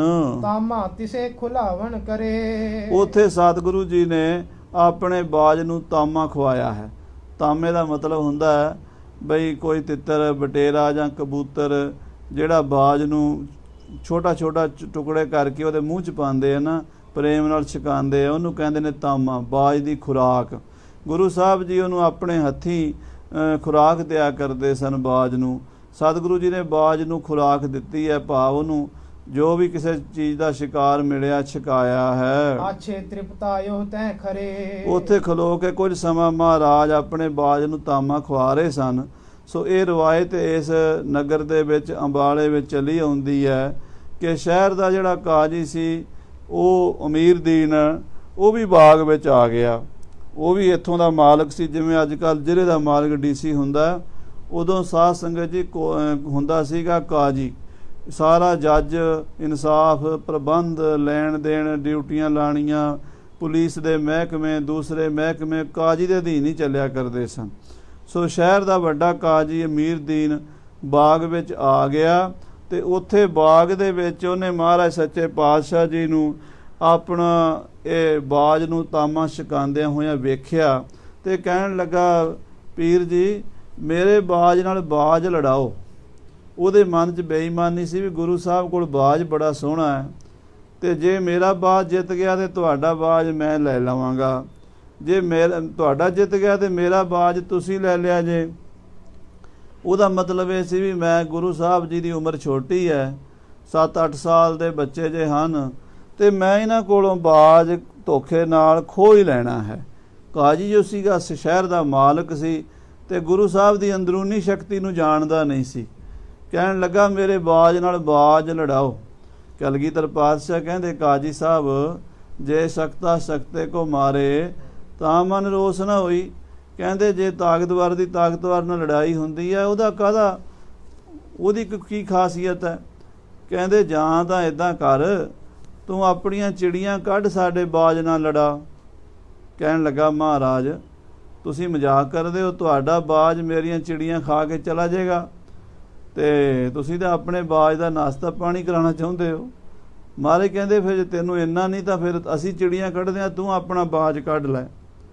ਉਹ ਬੜਾ ਹੈਰਾਨ ਹੋਇਆ, ਕਹਿਣ ਲੱਗਾ ਇੱਦਾਂ ਵੀ ਹੋ ਸਕਦਾ। ਮਹਾਰਾਜ ਕਹਿੰਦੇ ਹਾਂ ਵੇਖ ਲੈ ਨਜ਼ਾਰਾ। ਜਦੋਂ ਉਹਨੇ ਹਾਂ ਕੀਤੀ ਤੇ ਪਾਤਸ਼ਾਹ ਜੀ ਨੇ ਉੱਥੇ ਇੱਕ ਜਮੋਏ ਦਾ ਦਰਖਤ ਸੀਗਾ। ਸਾਧ ਸੰਗਤ ਜੀ ਦਾਸ ਨੇ ਅੱਖਾਂ ਨਾਲ ਵੇਖਿਆ ਵੀ ਹੈ। ਉਸ ਜਮੋਏ ਦੇ ਦਰਸ਼ਨ ਲਗਭਗ ਅਸੀਂ 20-22 ਸਾਲ ਆਪਣੀ ਜਵਾਨੀ ਦੀ ਉਮਰ ਤਾਈਂ ਕਰਦੇ ਰਹੇ ਹਾਂ। ਤੇ ਉਸ ਜਮੋਏ ਦੇ ਦਰਖਤ ਨੂੰ ਬਚਾਉਣ ਲਈ ਕਾਰ ਸੇਵਾ ਵਾਲਿਆਂ ਬਾਬਿਆਂ ਕੋਲ ਬਾਬਾ ਪ੍ਰੀਤਮ ਸਿੰਘ ਜੀ, ਨਿਹੰਗ ਸਿੰਘ ਮਹਾਂਪੁਰਸ਼ ਤੇ ਦਾਸ ਕਈ ਵਾਰ ਜਾ ਕੇ ਬੇਨਤੀ ਕੀਤੀ ਵੀ ਤੁਸੀਂ ਗੁਰੂ ਘਰ ਦੀ ਬਿਲਡਿੰਗ ਬਣਾਓ ਪਰ ਇਹ ਪੁਰਾਤਨ ਇਤਿਹਾਸਕ ਦਰਖਤ ਨਾ ਵੱਢੋ। ਪਰ ਉਹਨਾਂ ਨੇ ਰਾਤੋਂ ਰਾਤ ਦਰਖਤ ਵੱਢ ਕੇ ਉਹ ਨਿਸ਼ਾਨੀ ਇਤਿਹਾਸ ਦੀ ਖਤਮ ਕਰ ਦਿੱਤੀ ਸੀ। ਇਹ ਗੱਲ 1994-95 ਦੀ ਹੈ। ਸਾਧ ਸੰਗਤ ਜੀ ਉਸ ਤੋਂ ਪਹਿਲਾਂ 94 ਤੱਕ ਉਹ 300 ਸਾਲ ਲਗਭਗ ਪੁਰਾਣਾ ਦਰਖਤ ਖੜਿਆ। 350 ਸਾਲ ਅਸੀਂ ਦੇਖਿਆ ਹੈ। ਜੇ 10 ਬੰਦੇ ਇੱਦਾਂ ਜੱਫੀ ਪਾਉਣ ਤਾਂ 10 ਬੰਦਿਆਂ ਦੇ ਘੇਰੇ ਵਿੱਚ ਵੀ ਉਹ ਦਰਖਤ ਦਾ ਜਿਹੜਾ ਤਣਾ ਨਹੀਂ ਸੀ ਆਉਂਦਾ। ਤੇ ਆਲੇ ਦੁਆਲੇ ਲਗਭਗ 30-40 ਫੁੱਟ ਇੱਧਰ 30-40 ਫੁੱਟ ਇੱਧਰ ਸੰਗਤ ਨੇ ਪੱਕਾ ਥੜਾ ਬਣਾਇਆ ਹੋਇਆ ਸੀਗਾ। ਉਹਦੇ ਤੇ ਬਹਿ ਕੇ ਸਾਧੂ ਸੰਤ ਮਹਾਤਮਾ ਨਾਮ ਜਪਦੇ ਸੀ। ਨਿਹੰਗ ਸਿੰਘ ਫੌਜਾਂ ਦਲ ਪੰਥ ਆ ਕੇ ਸ਼ਹੀਦੀ ਰਗੜੇ ਲਾਉਂਦੀਆਂ ਸਨ। ਅਤੇ ਗੁਰੂ ਕਲਗੀਧਰ ਪਾਤਸ਼ਾਹ ਮਹਾਰਾਜ ਬਾਜਾਂ ਵਾਲੇ ਪਾਤਸ਼ਾਹ ਜੀ ਦਾ ਉੱਥੇ ਘੋੜਾ ਵੱਜਾ ਹੈ। ਉੱਥੇ ਮਹਾਰਾਜ ਨੇ ਕਲਾ ਵਰਤਾਈ ਹੈ ਵੀ ਉੱਤੇ ਦਰਖਤ ਦੇ ਉੱਤੇ ਬੈਠੀਆਂ 2 ਚਿੜੀਆਂ, ਉਹਨਾਂ ਚਿੜੀਆਂ ਵੱਲ ਪਾਤਸ਼ਾਹ ਨੇ ਮਿਹਰ ਦੀ ਦ੍ਰਿਸ਼ਟੀ ਕਰਕੇ ਇਸ਼ਾਰਾ ਕੀਤਾ, ਅੰਮ੍ਰਿਤ ਦ੍ਰਿਸ਼ਟ ਪੇਖਤ ਕੇ ਨਿਹਾਲ ਕਰ ਦਿੱਤਾ। ਸੱਚੇ ਪਾਤਸ਼ਾਹ ਜੀ ਦੀ ਐਸੀ ਕਲਾ ਵਰਤੀ, ਦੋਵਾਂ ਚਿੜੀਆਂ 'ਚ ਪਤਾ ਨਹੀਂ ਕਿੰਨਾ ਕੁ ਬਲ ਆਇਆ, ਉਹ ਕਾਜੀ ਦੇ ਬਾਜ ਨੂੰ ਟੁੱਟ ਕੇ ਪੈ ਗਈਆਂ। ਬਾਜ ਅੱਗੇ ਅੱਗੇ, ਚਿੜੀਆਂ ਪਿੱਛੇ ਪਿੱਛੇ। 1 ਮੀਲ ਆਕਾਸ਼ ਦੇ ਵਿੱਚ ਲਗਭਗ ਜੰਗ ਹੁੰਦਾ ਰਿਹਾ ਤੇ ਉੱਥੋਂ ਲਗਭਗ 1 ਕਿਲੋਮੀਟਰ ਦੀ ਦੂਰੀ, 1.5 ਕਿਲੋਮੀਟਰ ਦੀ ਇੱਕ ਜਗ੍ਹਾ ਹੈ ਗੁਰਦੁਆਰਾ ਸ੍ਰੀ ਗੋਬਿੰਦਪੁਰਾ ਸਾਹਿਬ, ਲੱਭੂ ਦਾ ਤਲਾਬ। ਉਹਦੇ ਕਿਨਾਰੇ ਤੇ ਖੂਹ ਦੇ ਉੱਤੇ ਆ ਕੇ ਉਸ ਬਾਜ ਦੀ, ਜੋ ਕਾਜੀ ਨੂਰਦੀਨ ਦਾ ਬਾਜ ਸੀ, ਕਲਗੀਧਰ ਪਾਤਸ਼ਾਹ ਦੀਆਂ ਚਿੜੀਆਂ ਨੇ ਬੋਟੀ ਬੋਟੀ ਖਿਲਾਰ ਦਿੱਤੀ। ਉਹ ਬਾਜ ਨੇ ਬਾਜ ਫਤਿਹ ਕਰ ਦਿੱਤਾ ਤੇ ਕਲਗੀਧਰ ਪਾਤਸ਼ਾਹ ਜੀ ਮਹਾਰਾਜ ਨੇ ਉੱਥੇ ਬਚਨ ਕਹੇ ਸਨ कि चिड़ियों से मैं बाज तुड़ाऊं, गिदड़ों से मैं शेर बनाऊं, 1.25 लाख से एक लड़ाऊं, तबै गोबिंद सिंह नाम कहाऊं। सो ये दोवें गुरुद्वारे अंबाला शहर दे विच मौजूद हैं, जिथों बाज दा ते चिड़ियां दा जंग शुरू होया। गुरुद्वारा बादशाही बाग, जिथे आके चिड़ियां ने बाज नूं मार दिता, उहदा नाम है गुरुद्वारा गोबिंदपुरा साहब। बहुत वड्डे दोवें स्थान हैं।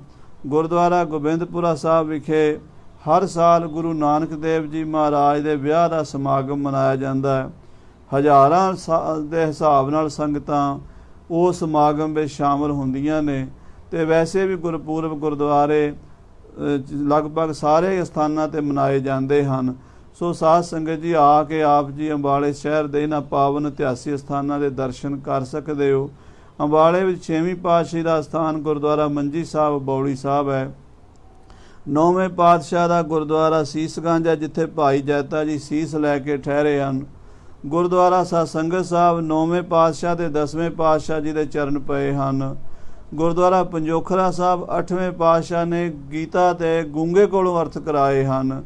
ते साध संगत जी इस तरह पिंड मरदों साहब, लखनौर साहब, भानोखेड़ी साहब ते ननेड़ी साहब ते लोह सिंबड़ी, हमायूंपुर सिंबड़ी, बहुत सारे इतिहासी स्थान लगभग 50 मील दे विच 50 तो वध गुरुद्वारे हैं। सो साध संगत जी ये जो गुरुद्वारा है गुरुद्वारा बादशाही बाग, इत्थे 10वें पातशाह जी आए सन।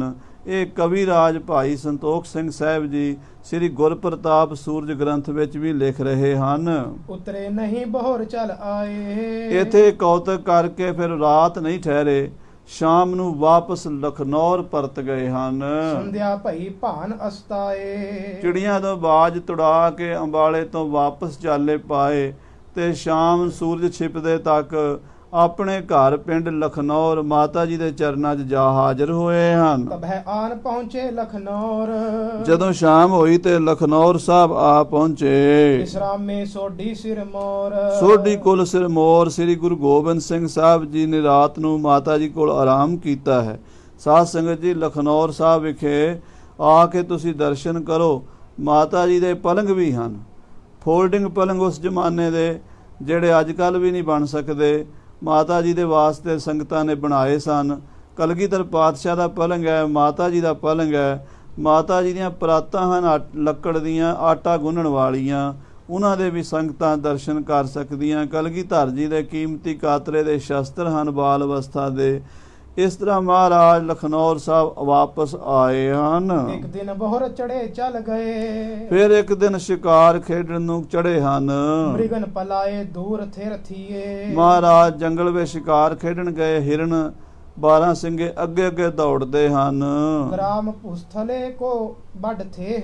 ਇਹ ਸਾਧ ਸੰਗਤ ਜੀ ਹੁਣ ਪਰਲੇ ਪਾਸੇ ਭੇਵੇ ਵਾਲੇ ਪਾਸੇ ਨੂੰ ਗਏ ਨੇ। ਪੁਸਥਲਾ ਪਿੰਡ ਹੈ। ਪੁਸਥਲੇ ਪਿੰਡ ਦਾ ਇੱਕ ਬੜਾ ਵੱਡਾ ਪੁਰਾਤਨ ਥੇ ਹੈ। ਠਾਂਡੇ ਭਏ ਜਾਏ ਸੁਖ ਗ੍ਰਹਿ। ਸੁੱਖਾਂ ਦੇ ਘਰ ਸਤਿਗੁਰੂ ਕਲਗੀਧਰ ਪਾਤਸ਼ਾਹ ਥੇ ਤੇ ਜਾ ਖਲੋਤੇ ਹਨ। ਘੋੜਾ ਰੋਕ ਲਿਆ ਹੈ। ਇਤਕ ਸਮਾ ਜਬ ਖਰੇ ਬਿਤਾਇਓ। ਜਦੋਂ ਥੇ ਦੇ ਉੱਤੇ ਖੜਿਆਂ ਨੂੰ ਕੁਝ ਸਮਾਂ ਬੀਤ ਗਿਆ। ਲੁਖੀ ਤੇ ਇੱਕ ਰੰਗੜ ਆਇਓ। ਉਧਰ ਹੀ ਭੇਵੇ ਦੇ ਇਲਾਕੇ ਵਿੱਚ ਇੱਕ ਲੁਖੀ ਪਿੰਡ ਵੀ ਹੈ। ਲੁਖੀ ਤੋਂ ਇੱਕ ਰੰਗੜ ਪੁਸਥਲੇ ਦੇ ਥੇ ਤੇ ਆ ਮਿਲਿਆ। ਵਿਚਰਤ ਹਿਤ ਸ਼ਿਕਾਰ ਕੇ ਜਾਈ। ਉਹ ਵੀ ਸ਼ਿਕਾਰ ਖੇਡਣ ਦਾ ਸ਼ੌਕੀਨ ਸੀ ਤੇ ਘੋੜ ਸਵਾਰ ਹੋ ਕੇ ਸ਼ਿਕਾਰ ਲਈ ਵਿਚਰਦਾ ਫਿਰਦਾ ਸੀ। ਰੰਗੜ ਰਾਜਪੂਤਾਂ ਦੀ ਇੱਕ ਜਾਤ ਹੈ ਸਾਧ ਸੰਗਤ ਜੀ, ਜਿਹੜੇ ਮੁਸਲਮਾਨ ਬਣ ਜਾਂਦੇ ਸਨ। ਕਹਿੰਦੇ ਨੇ ਜੰਗ ਦੇ ਵਿੱਚ ਕਈ ਵਾਰੀ ਰਾਜਪੂਤ ਹਾਰ ਜਾਣੇ ਤੇ ਮੁਸਲਮਾਨਾਂ ਨੇ ਫੜ ਲੈਣਾ। ਜੰਗੀ ਕੈਦੀਆਂ ਨੂੰ ਦੋ ਹੀ ਆਪਸ਼ਨ ਦੇਣੀਆਂ ਵੀ ਜਾਂ ਤਾਂ ਅਸੀਂ ਤੁਹਾਨੂੰ ਕਤਲ ਕਰ ਦਿਆਂਗੇ ਜਾਂ ਮੁਸਲਮਾਨ ਬਣ ਜਾਓ। ਜਿਹੜੇ ਤੇ ਧਰਮ 'ਚ ਬੜੇ ਪੱਕੇ ਹੁੰਦੇ ਸਨ ਉਹਨਾਂ ਨੇ ਆਖਣਾ ਵੀ ਠੀਕ ਹੈ ਅਸੀਂ ਮਰ ਜਾਵਾਂਗੇ, ਆਪਣਾ ਧਰਮ ਨਹੀਂ ਛੱਡ ਸਕਦੇ। ਉਹ ਤਾਂ ਸ਼ਹੀਦ ਹੋ ਜਾਂਦੇ ਸਨ। ਜਿਹੜੇ ਕਮਜ਼ੋਰ ਦਿਲ ਮੌਤ ਨੂੰ ਵੇਖ ਕੇ ਡਰ ਗਏ, ਸਮਾਂ ਕੱਢਣ ਵਾਸਤੇ ਉਹ ਮੁਸਲਮਾਨ ਬਣ ਗਏ। ਉਹ ਰਣ ਵਿੱਚ ਘੜੇ ਹੋਣ ਕਰਕੇ ਉਹਨਾਂ ਨੂੰ ਕਹਿੰਦੇ ਰਣ ਘੜ ਤੋਂ ਪੰਜਾਬੀ ਦੇ ਹਿੰਦੀ ਦੇ ਵਿੱਚ ਆਮ ਰੰਗੜ ਸ਼ਬਦ ਜਿਹੜਾ ਪ੍ਰਚਲਿਤ ਹੋ ਗਿਆ। ਸੋ ਰੰਗੜ ਇੱਕ ਲੁਖੀ ਪਿੰਡ ਦਾ ਜਿਹੜਾ ਰਾਜਪੂਤ ਸੀ ਪਰ ਮੁਸਲਮਾਨ ਬਣ ਚੁੱਕਾ ਸੀ ਕਿਸੇ ਸਮੇਂ ਤੋਂ। ਕਈ ਐਸੇ ਸਨ ਵੀ ਜਿਨ੍ਹਾਂ ਨੇ ਆਪ ਮੁਸਲਮਾਨ ਬਣੇ, ਅੱਗੇ ਉਹਨਾਂ ਦੇ ਪੁੱਤ ਪੋਤੇ ਵੀ ਉੱਦਾਂ ਹੀ ਬਣਦੇ ਰਹੇ। ਕਈ ਐਸੇ ਵੀ ਸਨ ਜਿਹੜੇ ਵਾਪਸ ਫਿਰ ਹਿੰਦੂ ਧਰਮ 'ਚ ਵੀ ਆ ਗਏ। ਕਈਆਂ ਨੇ ਕਲਗੀਧਰ ਪਾਤਸ਼ਾਹ ਕੋਲੋਂ ਖੰਡੇ ਦਾ ਅੰਮ੍ਰਿਤ ਛਕ ਕੇ ਸਿੱਖੀ ਵੀ ਧਾਰਨ ਕੀਤੀ। ਇਹ ਵੀ ਇਧਰ ਸਾਧ ਸੰਗਤ ਜੀ ਆਪਣੇ ਨਾਢਾ ਸਾਹਿਬ ਵਾਲੇ ਪਾਸੇ ਇੱਕ ਮਹਾਂਪੁਰਸ਼ ਹੁਣ ਵੀ ਮੌਜੂਦ ਹਨ ਜਿਨ੍ਹਾਂ ਦਾ ਸਾਰਾ ਪਰਿਵਾਰ ਮੁਸਲਮਾਨ। 16-17 ਸਾਲ ਦੀ ਉਮਰ ਦੇ ਵਿੱਚ ਮੱਝਾਂ ਚਾਰਦਿਆਂ ਨੂੰ ਉੱਥੇ ਨਦੀ ਦੇ ਕਿਨਾਰੇ ਤੇ ਬਹੁਤ ਸੁੰਦਰ ਹੁਣ ਤਾਂ ਉਹਨਾਂ ਨੇ ਗੁਰਦੁਆਰਾ ਬਣਾਇਆ ਹੋਇਆ। ਬੜੂ ਸਾਹਿਬ ਵਾਲੇ ਮਹਾਂਪੁਰਸ਼ਾਂ ਨੂੰ ਆਪਣੀ ਜ਼ਮੀਨ ਦੇ ਦਿੱਤੀ ਅਕੈਡਮੀ ਖੋਲ੍ਹਣ ਵਾਸਤੇ ਤੇ ਉਹ ਬਾਬਾ, ਅਸੀਂ ਉਹਨਾਂ ਨੂੰ ਬਾਬਾ ਮੌਲਾ ਜੀ ਕਹਿੰਦੇ ਹਾਂ। ਬਾਬਾ ਮੌਲਾ ਜੀ ਬੜੀ ਭਗਤੀ ਵਾਲੇ। ਸਾਡੇ ਪਿਤਾ ਜੀ ਨਾਲ 1960 ਦਾ ਉਹਨਾਂ ਦਾ ਸੰਬੰਧ ਹੈ ਤੇ ਬਹੁਤ ਬੰਦਗੀ ਵਾਲੀ ਆਤਮਾ, ਨਾਮ ਜਪਣ ਵਾਲੀ ਆਤਮਾ, ਆਤਮ ਪ੍ਰਕਾਸ਼ ਹੋਇਆ ਉਹਨਾਂ ਨੂੰ। ਉਹ ਮਹਾਂਪੁਰਸ਼ ਮੌਲਾ ਜੀ ਦੱਸਦੇ ਆ ਵੀ ਮੈਂ ਇੱਥੇ ਮੱਝਾਂ ਚਾਰਦਾ, ਗਊਆਂ ਚਾਰਦਾ ਛੋਟੀ ਜਿਹੀ ਉਮਰ ਦੇ ਵਿੱਚ, ਤੇ ਮਹਾਰਾਜ ਕਲਗੀਆਂ ਵਾਲੇ ਪਾਤਸ਼ਾਹ ਹਜ਼ਾਰਾਂ ਫੌਜਾਂ, ਸ਼ਹੀਦੀ ਫੌਜਾਂ ਨੀਲੇ ਬਾਣੇ ਵਿੱਚ ਸ੍ਰੀ ਅਨੰਦਪੁਰ ਸਾਹਿਬ ਤੋਂ ਪੌਂਟਾ ਸਾਹਿਬ ਵੱਲ ਜਾਂਦੀਆਂ ਹੋਈਆਂ ਨਜ਼ਰ ਆਈਆਂ। ਕਹਿੰਦੇ ਜਦੋਂ ਮੈਨੂੰ ਨਜ਼ਰ ਆਇਆ ਨਜ਼ਾਰਾ, ਮੈਂ ਦਰਸ਼ਨ ਕੀਤੇ, ਮੇਰੇ ਪੂਰਬਲੇ ਕਰਮ ਜਾਗੇ, ਮੈਂ ਸਿੰਘ ਸੱਜ ਗਿਆ। ਤੋ ਉਹ ਹੁਣ ਉਹਨਾਂ ਨੇ ਮਹਾਰਾਜ ਦਾ ਗੁਰੂ ਘਰ ਉੱਥੇ ਬਣਾਇਆ ਹੋਇਆ ਹੈ। ਟਾਕਰਾ ਸਾਹਿਬ ਉਸ ਗੁਰਦੁਆਰੇ ਦਾ ਨਾਮ ਹੈ ਸਾਧ ਸੰਗਤ ਜੀ। ਬਰਵਾਲੇ ਦੇ ਲਾਗੇ, ਚੰਡੀਗੜ੍ਹ ਦੇ ਲਾਗੇ ਬਰਵਾਲਾ ਹੈ। ਉਧਰ ਉਹ ਗੁਰਦੁਆਰਾ ਸਾਹਿਬ 10-12 ਸਾਲ ਪਹਿਲਾਂ ਅਸੀਂ ਵੀ ਦਰਸ਼ਨ ਕੀਤੇ, ਹੁਣ ਨਹੀਂ ਕੀਤੇ, ਪਰ ਗੁਰੂ ਘਰ ਮੌਜੂਦ ਬਹੁਤ ਸੁੰਦਰ ਰਮਣੀਕ ਜਗ੍ਹਾ 'ਤੇ। ਇੱਦਾਂ ਉਹ ਰੰਗੜ, ਉਹਨਾਂ ਨੂੰ ਅਸੀਂ ਪੁੱਛਿਆ ਵੀ ਤੁਸੀਂ ਮੁਸਲਮਾਨ ਕਿਵੇਂ ਬਣੇ? ਉਹ ਕਹਿੰਦੇ ਜੀ ਅਸੀਂ ਹੈ ਤਾਂ ਰਾਜਪੂਤ ਸੀਗੇ, ਪਰ ਕਿਸੇ ਜ਼ਮਾਨੇ ਵਿੱਚ ਜੰਗਾਂ ਯੁੱਧਾਂ 'ਚ ਸਾਡੇ ਬਜ਼ੁਰਗਾਂ ਨੇ ਮੁਸਲਮਾਨ ਧਰਮ ਧਾਰਨ ਕੀਤਾ, ਸਾਨੂੰ ਫਿਰ ਕਲਗੀਧਰ ਨੇ ਅੰਮ੍ਰਿਤ ਛਕਾ ਕੇ ਆਪਣੇ ਪੰਥ ਵਿੱਚ ਸ਼ਾਮਲ ਕਰ ਲਿਆ। ਸੋ ਇਸ ਤਰ੍ਹਾਂ ਉਹ ਰੰਗੜ ਸ੍ਰੀ ਗੁਰੂ ਗੋਬਿੰਦ ਸਿੰਘ ਜੀ ਨੂੰ ਲੁਖੀ ਦਾ ਭੁਸਥਲੇ ਦੇ ਥੇ ਤੇ ਮਿਲਿਆ ਹੈ। ਵਿਚਰਤ ਹਿਤ ਸ਼ਿਕਾਰ ਕੇ ਜਾਈ, ਸਾਧ ਸੰਗਤ ਜੀ ਉਹ ਵੀ ਸ਼ਿਕਾਰ ਵਾਸਤੇ ਵਿਚਰਦਾ ਫਿਰਦਾ ਸੀ। ਇਸਕੇ ਸੰਗ ਹੁਤੋ ਇੱਕ ਨਾਈ, ਉਹਦੇ ਨਾਲ ਇੱਕ ਨਾਈ ਵੀ ਸੀ। ਨਾਈ ਇੱਕ ਜਾਤੀ ਹੈ ਜਿਹੜੇ ਲੋਕਾਂ ਦੀ ਮਾਲਿਸ਼ ਵਗੈਰਾ ਕਰਦੇ ਹਨ, ਹਜਾਮਤ ਕਰਦੇ ਹਨ, ਜਾਂ ਵਿਆਹਾਂ ਦੇ ਵਿੱਚ ਕੰਮਕਾਰ ਕਰਦੇ ਨੇ, ਉਹਨਾਂ ਨੂੰ ਰਾਜਾ ਵੀ ਕਹਿ ਦਿੰਦੇ ਨੇ। ਇੱਕ ਮਹਾਂਪੁਰਸ਼ ਵੀ ਹੋਏ ਨੇ ਜਿਨ੍ਹਾਂ ਦੀ ਬਾਣੀ ਗੁਰੂ ਗ੍ਰੰਥ ਸਾਹਿਬ ਵਿੱਚ ਸੈਣ ਨਾਈ ਜੀ। ਤੇ ਨਾਈ ਜਾਤ ਦਾ ਮਹਾਰਾਜ ਸਾਹਿਬ ਕਲਗੀਧਰ ਪਾਤਸ਼ਾਹ ਜੀ ਪੰਜਾਂ ਪਿਆਰਿਆਂ ਵਿੱਚ ਭਾਈ ਸਾਹਿਬ ਸਿੰਘ ਜੀ ਉਹ ਵੀ ਹੋਏ ਹਨ। ਸੋ ਇਸ ਤਰ੍ਹਾਂ ਇਹ ਨਾਈ ਇੱਕ ਉਸ ਰੰਗੜ ਦੇ ਨਾਲ ਸੀ। ਗੁਰੂ ਪਛਾਨ ਆਨ ਪਗ ਨਯੋ, ਉਸ ਨਾਈ ਨੂੰ ਮਹਾਰਾਜ ਦੀ ਪਛਾਣ ਸੀ। ਉਹਦੀ ਕੋਈ ਅੱਖ ਖੁੱਲੀ ਸੀ, ਉਹਨੇ ਆ ਕੇ ਪਛਾਣਿਆ ਵੀ ਇਹ ਤਾਂ ਗੁਰੂ ਮਹਾਰਾਜ ਹਨ, ਗੁਰੂ ਗੋਬਿੰਦ ਸਿੰਘ ਜੀ ਹਨ। ਆ ਕੇ ਚਰਨਾਂ ਦੇ ਨਾਈ ਨੇ ਮੱਥਾ ਟੇਕਿਆ। ਅਬ ਰੰਗੜ ਨੇ ਬੂਝਣ ਕੀਓ, ਜਦੋਂ ਨਾਈ ਨੇ ਮੱਥਾ ਟੇਕਿਆ ਤੇ ਰੰਗੜ ਨੇ ਨਾਈ ਨੂੰ ਪੁੱਛਿਆ, ਇਸਕੋ ਬਾਲਕ ਸਹਿਤ ਪ੍ਰਤਾਪੂ। ਆਪਣੇ ਨਾਈ ਨੂੰ ਉਹ ਰੰਗੜ ਪੁੱਛਦਾ ਹੈ ਕਿਉਂਕਿ ਉਹ ਰੰਗੜ ਰਾਜਾ ਸੀ, ਇਲਾਕੇ ਦਾ ਮੁਖੀ ਸੀਗਾ। ਰਾਜਪੂਤ ਪਹਿਲਾਂ ਰਾਜੇ ਹੁੰਦੇ ਸੀ, ਭਾਵੇਂ 2 ਪਿੰਡਾਂ ਦੇ ਹੋਣ, 4 ਦੇ ਹੋਣ, 10 ਦੇ ਹੋਣ। ਤੇ ਅੱਗੋਂ ਉਹਨਾਂ ਦੇ ਨਾਈ ਬਾਹਮਣ ਇਦਾਂ ਝੀਵਰ ਉਹਨਾਂ ਦੇ ਜਿਹੜੇ ਨੌਕਰ ਹੁੰਦੇ ਸੀ। ਉਹ ਨਾਈ ਨੂੰ ਪੁੱਛਦਾ ਹੈ ਵੀ ਇਹ ਬੱਚਾ ਕੌਣ ਹੈ ਘੋੜੇ ਤੇ ਜਿਹਨੂੰ ਤੂੰ ਮੱਥਾ ਟੇਕਿਆ ਹੈ? ਰਾਜਨ ਕੇ ਸਮਾਨ ਵੱਡ ਦਾਪੂ, ਇਹਦਾ ਜਿਹੜਾ ਤੇਜ ਪ੍ਰਤਾਪ ਹੈ ਰਾਜਿਆਂ ਮਹਾਰਾਜਿਆਂ ਤੋਂ ਵੱਧ ਕੇ ਹੈ। ਇਹ ਕੋਈ ਅਵਤਾਰੀ ਪੁਰਸ਼ ਹੈ, ਕੋਈ ਰਾਜਾ ਹੈ, ਕੋਈ ਮਹਾਰਾਜਾ ਹੈ ਜਿਹਨੂੰ ਤੂੰ ਜਾ ਕੇ ਸਲਾਮ ਕੀਤੀ, ਨਮਸਕਾਰ ਕੀਤੀ ਹੈ। ਗੁਰੂ ਹਮਾਰੋ ਭਾਖਿਓ ਨਾਈ, ਨਾਈ ਕਹਿਣ ਲੱਗਾ ਰੰਗੜ ਨੂੰ ਕਿ ਚੌਧਰੀ ਜੀ ਇਹ ਸਾਡਾ ਗੁਰੂ ਹੈ, ਇਹ ਸਾਡੇ ਗੁਰੂ ਹਨ, ਅਸੀਂ ਇਹਨਾਂ ਨੂੰ ਮੰਨਦੇ ਹਾਂ। ਜਿਨ ਕੋ ਸਭ ਜਗ ਪੂਜ ਹੈ ਆਈ, ਇਹ ਉਹ ਗੁਰੂ ਹਨ ਜਿਨ੍ਹਾਂ ਦੀ ਚਰਨਾਂ ਦੇ ਸ੍ਰਿਸ਼ਟੀ ਸਾਰੀ ਝੁਕਦੀ ਹੈ, ਸਭ ਦੁਨੀਆ ਨਮਸਕਾਰਾਂ ਕਰਦੀ। ਹਿੰਦੂ, ਮੁਸਲਮਾਨ, ਗਰੀਬ, ਅਮੀਰ, ਵੱਡੇ ਛੋਟੇ ਇਹਨਾਂ ਦੇ ਚਰਨਾਂ ਤੇ ਝੁਕਦੇ ਹਨ। ਰੰਗੜ ਨੇ ਸਿਦਕ ਵਿਸਾਲਾ, ਇਹ ਬਚਨ ਸੁਣ ਕੇ ਰੰਗੜ ਨੇ ਬੜੇ ਸਿਦਕ ਦੇ ਨਾਲ ਬੰਧਨ ਹਿਤ ਆਇਓ ਤਤਕਾਲਾ। ਆਪ ਬਚਨ ਮੰਨਿਆ ਨਾਈ ਦਾ ਵੀ ਇਹ ਮਹਾਂਪੁਰਸ਼ ਨੇ, ਤੇ ਉਹਦੇ ਵੀ ਭਾਗ ਜਾਗ ਪਏ ਰੰਗੜ ਦੇ। ਕਹਿੰਦਾ ਚੱਲ ਮੈਂ ਵੀ ਮੱਥਾ ਟੇਕਦਾ। ਮਹਾਰਾਜ ਨੂੰ ਮੱਥਾ ਟੇਕਣ ਲਈ ਰੰਗੜ ਚੌਧਰੀ ਜਿਹੜਾ ਨੇੜੇ ਆਇਆ। ਤਰਕਸ ਕੇ ਸਰ ਪੰਚ ਨਿਕਾਸੇ, ਭੇਟਾ ਦੇਣ ਵਾਸਤੇ ਉਹਨੇ ਆਪਣੇ ਪੱਥੇ ਚੋਂ 5 ਤੀਰ ਕੱਢੇ। ਧਰ ਕਰ ਮਹਿ ਹੋਇਸ ਪਾਸੇ, ਤੇ ਮਹਾਰਾਜ ਦੇ ਨੇੜੇ ਆਇਆ ਗੁਰ ਆਗੇ ਕਰ ਸੀਸ ਨਿਵਾਇਓ। ਤੇ 5 ਤੀਰ ਉਹਨੇ ਮਹਾਰਾਜ ਨੂੰ ਆਪਣੇ ਪੱਥੇ ਵਿੱਚੋਂ ਭੇਟਾ ਦਿੱਤੇ। ਜਿਵੇਂ ਕੋਈ ਰਾਜਿਆਂ ਮਹਾਰਾਜਿਆਂ ਗੁਰੂਆਂ ਪੀਰਾਂ ਕੋਲ ਜਾਈਏ ਨਾ ਤੇ ਕਹਿੰਦੇ ਖਾਲੀ ਹੱਥ ਨਹੀਂ ਜਾਈਦਾ। ਵੈਦ ਰਾਜ ਗੁਰ ਪੀਰ ਪੇ ਖਾਲੀ ਹੱਥ ਨਾ ਜਾਏ।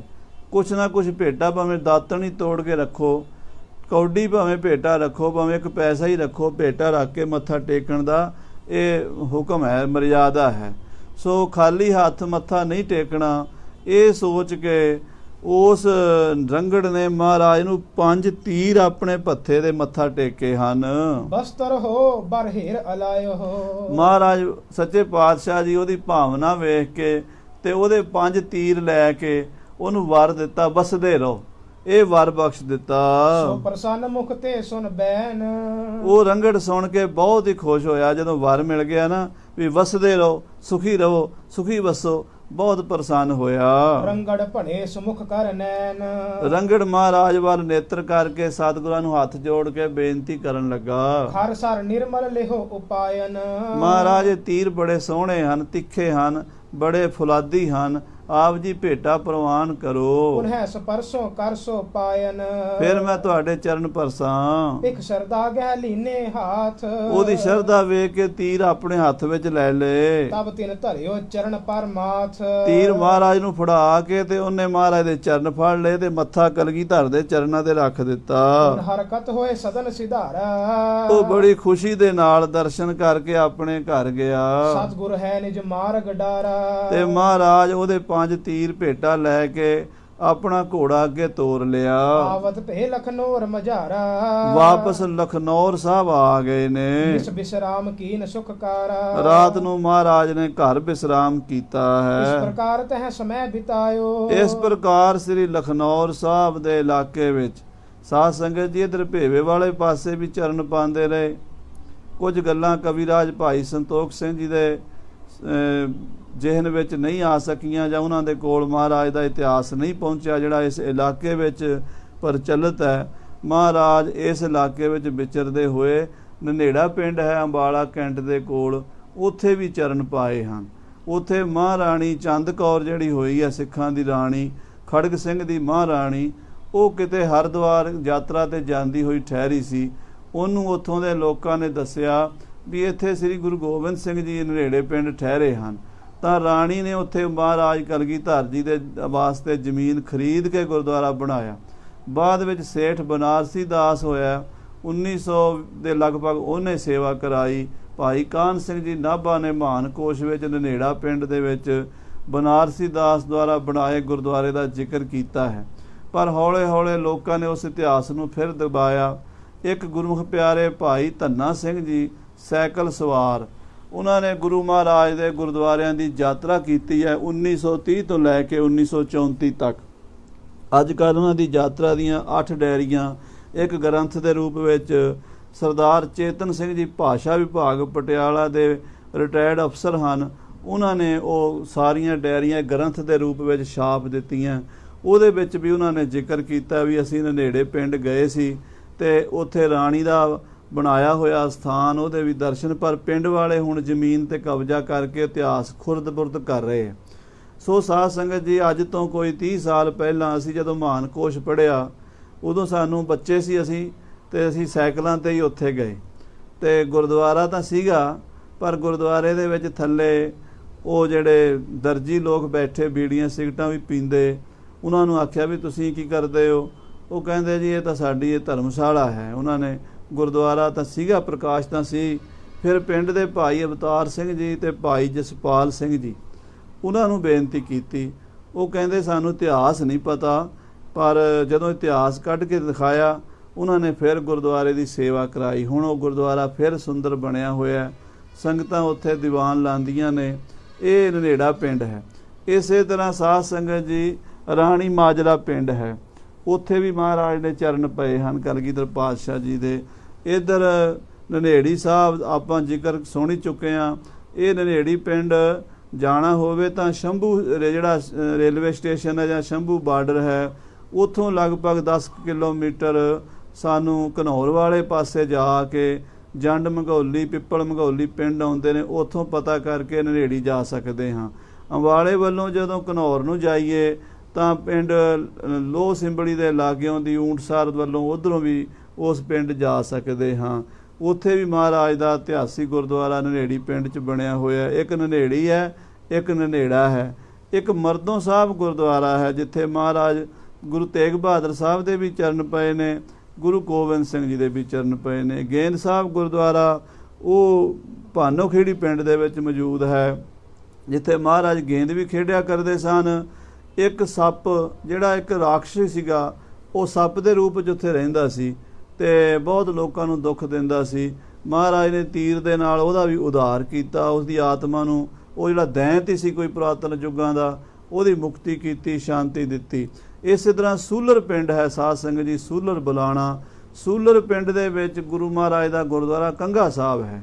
ਉੱਥੇ ਸਤਿਗੁਰੂ ਜੀ ਨੇ ਕੰਘਾ ਕੀਤਾ ਸ਼ਿਕਾਰ ਖੇਡਦਿਆਂ ਹੋਇਆਂ, ਤੇ ਉਹ ਗੁਰਦੁਆਰਾ ਕੰਘਾ ਸਾਹਿਬ ਸੂਲਰ ਪਿੰਡ ਵਿੱਚ ਅੰਬਾਲੇ ਤੋਂ ਲਗਭਗ 10 ਕਿਲੋਮੀਟਰ ਇੱਧਰ ਜਾਈਏ ਭੇਵੇ ਰੋਡ ਦੇ ਉੱਤੇ ਬੁਲਾਣਾ ਪਿੰਡ ਹੈ, ਉਸ ਤੋਂ ਕਿਲੋਮੀਟਰ ਹਟ ਕੇ ਸੂਲਰ ਪਿੰਡ ਹੈ। ਇਸ ਤਰ੍ਹਾਂ ਇਹ ਇਤਿਹਾਸਿਕ ਗੁਰਦੁਆਰੇ ਬਹੁਤ ਹਨ ਇਸ ਇਲਾਕੇ ਵਿੱਚ। ਇਸ ਪ੍ਰਕਾਰ ਤਹਿ ਸਮੈ ਬਿਤਾਇਓ, ਇਸ ਪ੍ਰਕਾਰ ਇੱਥੇ ਸਮਾਂ ਬਤੀਤ ਕੀਤਾ ਹੈ ਸਤਿਗੁਰੂ ਜੀ ਨੇ। ਚਿਤ ਵਹਿ ਪਿਤ ਸੰਦੇਸ਼ ਪਠਾਇਓ, ਤੇ ਹੁਣ ਪਿਤਾ ਜੀ ਦਾ ਹੁਕਮ ਆਇਆ ਸੀ ਵੀ ਲਖਨੌਰ ਸਾਹਿਬ ਨਹੀਂ ਰਹਿਣਾ, ਆਨੰਦਪੁਰ ਸਾਹਿਬ ਚਲੇ ਜਾਓ। ਉਹਦੇ ਬਾਰੇ ਵਿਚਾਰ ਕਰਦੇ ਹਨ। ਜੁਗ ਮਾਤਾ ਨ ਟਿਕ ਬੈਠ ਬਖਾਨੀ, ਦੋਵੇਂ ਮਾਤਾ ਨਾਨਕੀ ਜੀ ਤੇ ਮਾਤਾ ਗੁਜਰੀ ਦੇ ਚਰਨਾਂ 'ਚ ਬੇਨਤੀ ਕੀਤੀ। ਕਿਮ ਚਲਬੇ ਕੀ ਮਸਲਤ ਠਾਨੀ, ਹੇ ਮਾਤਾ ਜੀ, ਵੀ ਹੁਣ ਦੱਸੋ ਕੀ ਸਲਾਹ ਹੈ, ਆਪਾਂ ਆਨੰਦਪੁਰ ਸਾਹਿਬ ਕਿਵੇਂ ਚੱਲੀਏ? ਬਸਨ ਆਨੰਦਪੁਰ ਆਪਨ ਸਥਾਨਾ, ਆਪਣੀ ਧਰਤੀ ਸ੍ਰੀ ਆਨੰਦਪੁਰ ਸਾਹਿਬ ਹੈ। ਹੁਕਮ ਗੁਰਨ ਕੋ ਚਾਹੀਏ ਮਾਨਾ, ਸਾਨੂੰ ਆਪਣੇ ਵੱਡੇ ਗੁਰੂਆਂ ਦਾ ਹੁਕਮ ਮੰਨ ਕੇ ਉੱਥੇ ਆਨੰਦਪੁਰ ਸਾਹਿਬ ਹੁਣ ਚੱਲਣਾ ਚਾਹੀਦਾ। ਮਾਤਾ ਜੀ ਤਿਆਰੀ ਕਰੋ ਪੰਥ ਪ੍ਰਸਥਾਨ, ਛੇਤੀ ਕਰੋ ਮਾਤਾ ਜੀ, ਤਿਆਰੀ ਕਰੀਏ, ਆਗਿਆ ਦਿਓ ਤੇ ਆਪਾਂ ਛੇਤੀ ਆਨੰਦਪੁਰ ਸਾਹਿਬ ਦੇ ਰਾਹ ਪਈਏ। ਇਤ ਬਸਬੇ ਅਬ ਨੀਕ ਨਾ ਜਾਣੇ, ਇੱਥੇ ਸਾਡਾ ਹੁਣ ਜੀ ਨਹੀਂ ਲੱਗਦਾ, ਲਖਨੌਰ 'ਚ ਵਸਣਾ ਹੁਣ ਸਾਨੂੰ ਠੀਕ ਨਹੀਂ ਜਾਪਦਾ। ਸਤਿਗੁਰ ਕ੍ਰਿਤ ਮਹਿ ਚਿੰਤ ਨਾ ਕਾਈ, ਤੇ ਗੁਰੂ ਸਾਹਿਬ ਜੀ ਦੇ ਭਾਣੇ ਵਿੱਚ ਚਿੰਤਾ ਨਹੀਂ ਹੁੰਦੀ। ਜੋ ਗੁਰੂ ਤੇਗ ਬਹਾਦਰ ਸਾਹਿਬ ਮਹਾਰਾਜ ਕਰ ਰਹੇ ਨੇ ਠੀਕ ਹੀ ਕਰ ਰਹੇ ਨੇ, ਸਭ ਵਿਦ ਮਹਿ ਸਮਰੱਥ ਸਭ ਥਾਈ। ਕਿਉਂਕਿ ਸਤਿਗੁਰੂ ਹਰ ਕਲਾ ਕਰਕੇ ਸਮਰੱਥ ਹਨ, ਸਰਬ ਕਲਾ ਸਮਰੱਥ ਗੁਸਾਈ ਹਨ। ਤੁਰਕ ਨਿਕਟ ਜੇ ਚਹਿਤ ਨਾ ਜਾਣਾ, ਜੇ ਉਹ ਤੁਰਕਾਂ ਦੇ ਕੋਲ ਨਾ ਜਾਣਾ ਚਾਹੁੰਦੇ ਤੋ ਕਿਸ ਕੋ ਬਲ ਚਲਤ ਮਹਾਨਾ। ਤਾਂ ਕਿਸ ਦੀ ਕੀ ਮਜਾਲ ਸੀ, ਕੋਈ ਤੁਰਕ ਉਹਨੂੰ ਨਾ ਲੈ ਜਾਂਦਾ ਦਿੱਲੀ ਉਹਨਾਂ ਨੂੰ। ਉਹ ਤਾਂ ਆਪਣੀ ਮਰਜ਼ੀ ਨਾਲ ਹੀ ਆਪਣੀ ਲੀਲਾ ਨਾਲ ਹੀ ਗਏ ਹਨ। ਦੇਸ਼ ਮਵਾਸੇ ਜੰਗਲ ਆਦ, ਬੜੇ ਇਲਾਕੇ ਹਨ, ਪਹਾੜੀ ਇਲਾਕੇ ਹਨ, ਰਾਜਸਥਾਨ ਦੇ ਹਨ, ਮਾਲਵਾ ਦੇਸ਼ ਦੀ ਧਰਤੀ, ਕਿਤੇ ਵੀ ਜਾ ਸਕਦੇ ਸਨ ਗੁਰੂ ਜੀ। ਇਹ ਗੁਰੂ ਜੀ ਆਪ ਤੁਰਕਾਂ ਦੀ ਕੈਦ ਵਿੱਚ ਗਏ ਨੇ, ਇਹਦਾ ਮਤਲਬ ਉਹਨਾਂ ਦੀ ਆਪਣੀ ਮਰਜ਼ੀ ਨਾਲ ਹੀ ਸਾਰਾ ਕੁਝ ਹੋ ਰਿਹਾ ਹੈ। ਤੇਠਾ ਹਮਰੇ ਸਿੱਖ ਆਬਾਦ, ਉੱਥੇ ਜੇ ਮਾਲਵੇ ਦੇਸ਼ ਵਿੱਚ ਜਾਂਦੇ ਉੱਥੇ ਸਾਡੇ ਬਹੁਤ ਸਿੱਖ ਹਨ। ਇਸ ਤੇ ਆਦਿਕ ਅਨਕ ਉਪਾਏ, ਇਸ ਤੋਂ ਇਲਾਵਾ ਹੋਰ ਵੀ ਬੜੇ ਤਰੀਕੇ ਹਨ, ਗੁਰੂ ਸਾਹਿਬ ਦੁਸ਼ਮਣ ਦੀ ਕੈਦ ਤੋਂ ਬਚ ਸਕਦੇ ਸਨ। ਆਨੰਦ ਸਮੇਤ ਬਸਤ ਬਹੁ ਥਾਏ, ਜਿੱਥੇ ਵੀ ਰਹਿ ਸਕਦੇ ਆਨੰਦ ਦੇ ਨਾਲ। ਸੁਨੇ ਬੇਪਰ ਕਸ਼ਮੀਰੀ ਆਏ, ਸੁਣਿਆ ਕਸ਼ਮੀਰ ਦੇ ਪੰਡਤਾਂ ਨੇ ਆ ਕੇ ਬੇਨਤੀ ਕੀਤੀ ਸੀ। ਕਿਰਤੇ ਪਾਤੀ ਪਟ ਫੁਰਮਾਏ, ਉਹਨਾਂ ਨੂੰ ਮਹਾਰਾਜ ਨੇ ਆਸ਼ਵਾਸਨ ਦਿੱਤਾ ਸੀ ਵੀ ਜਾਓ ਬਾਦਸ਼ਾਹ ਨੂੰ ਆਖੋ ਵੀ ਜੇ ਸਾਡੇ ਗੁਰੂ ਤੇਗ ਬਹਾਦਰ ਸਾਹਿਬ ਮੁਸਲਮਾਨ ਬਣ ਜਾਣਗੇ ਅਸੀਂ ਮੁਸਲਮਾਨ ਬਣ ਜਾਵਾਂਗੇ। ਤੁਰਕੇ ਸੁਰਕੇ ਨਿਕਟ ਪਠਾਏ, ਤੇ ਉਹਨਾਂ ਨੂੰ ਮਹਾਰਾਜ ਨੇ ਖੁਦ ਬਾਹਮਣਾਂ ਨੂੰ ਦਿੱਲੀ ਭੇਜਿਆ ਸੀ ਬਾਦਸ਼ਾਹ ਕੋਲ। ਪਹੁੰਚ ਮਿਲੇ ਸੋ ਬ੍ਰਿਤਾਂਤ ਸੁਣਾਏ, ਉਹਨਾਂ ਕਸ਼ਮੀਰੀ ਪੰਡਤਾਂ ਨੇ ਹੀ ਜਾ ਕੇ ਸਾਰੀ ਗੱਲ ਬਾਦਸ਼ਾਹ ਨੂੰ ਦੱਸੀ ਸੀ। ਤਬ ਤੇ ਅਵਰੰਗ ਲਗੇ ਹਕਾਰਨ, ਉਸ ਦਿਨ ਤੋਂ ਔਰੰਗਜ਼ੇਬ ਗੁਰੂ ਸਾਹਿਬ ਨੂੰ ਬੁਲਾਉਣ ਦੇ ਲਈ ਤਤਪਰ ਹੋਇਆ ਫਿਰਦਾ ਸੀ, ਤੋਰਾ ਕਰਤ ਸਰਾ ਕੇ ਕਾਰਨ। ਕਿਉਂਕਿ ਬਾਦਸ਼ਾਹ ਔਰੰਗਜ਼ੇਬ ਇਸਲਾਮ ਦਾ ਤੋਰਾ ਤੋੜਨਾ ਚਾਹੁੰਦਾ ਹੈ। ਉਹ ਚਾਹੁੰਦਾ ਹੈ ਕਿ ਸਾਰੀ ਦੁਨੀਆ ਵਿੱਚ ਪੂਰੇ ਵਿਸ਼ਵ ਦੇ ਅੰਦਰ ਇੱਕੋ ਹੀ ਧਰਮ ਹੋਵੇ, ਇਸਲਾਮ ਇਸਲਾਮ ਇਸਲਾਮ, ਦੂਸਰਾ ਕੋਈ ਧਰਮ ਨਹੀਂ ਹੋਣਾ ਚਾਹੀਦਾ। ਇਹ ਉਹਦੀ ਔਰੰਗਜ਼ੇਬ ਦੀ ਸੋਚ ਹੈ। ਪ੍ਰਥਮੈ ਅਹਦੀ ਨਿਕਟ ਪਠਾਏ, ਪਹਿਲਾਂ ਉਹਨੇ ਅਹਿਦੀ ਭੇਜੇ ਸ੍ਰੀ ਅਨੰਦਪੁਰ ਸਾਹਿਬ ਗੁਰੂ ਸਾਹਿਬ ਜੀ ਕੋਲ।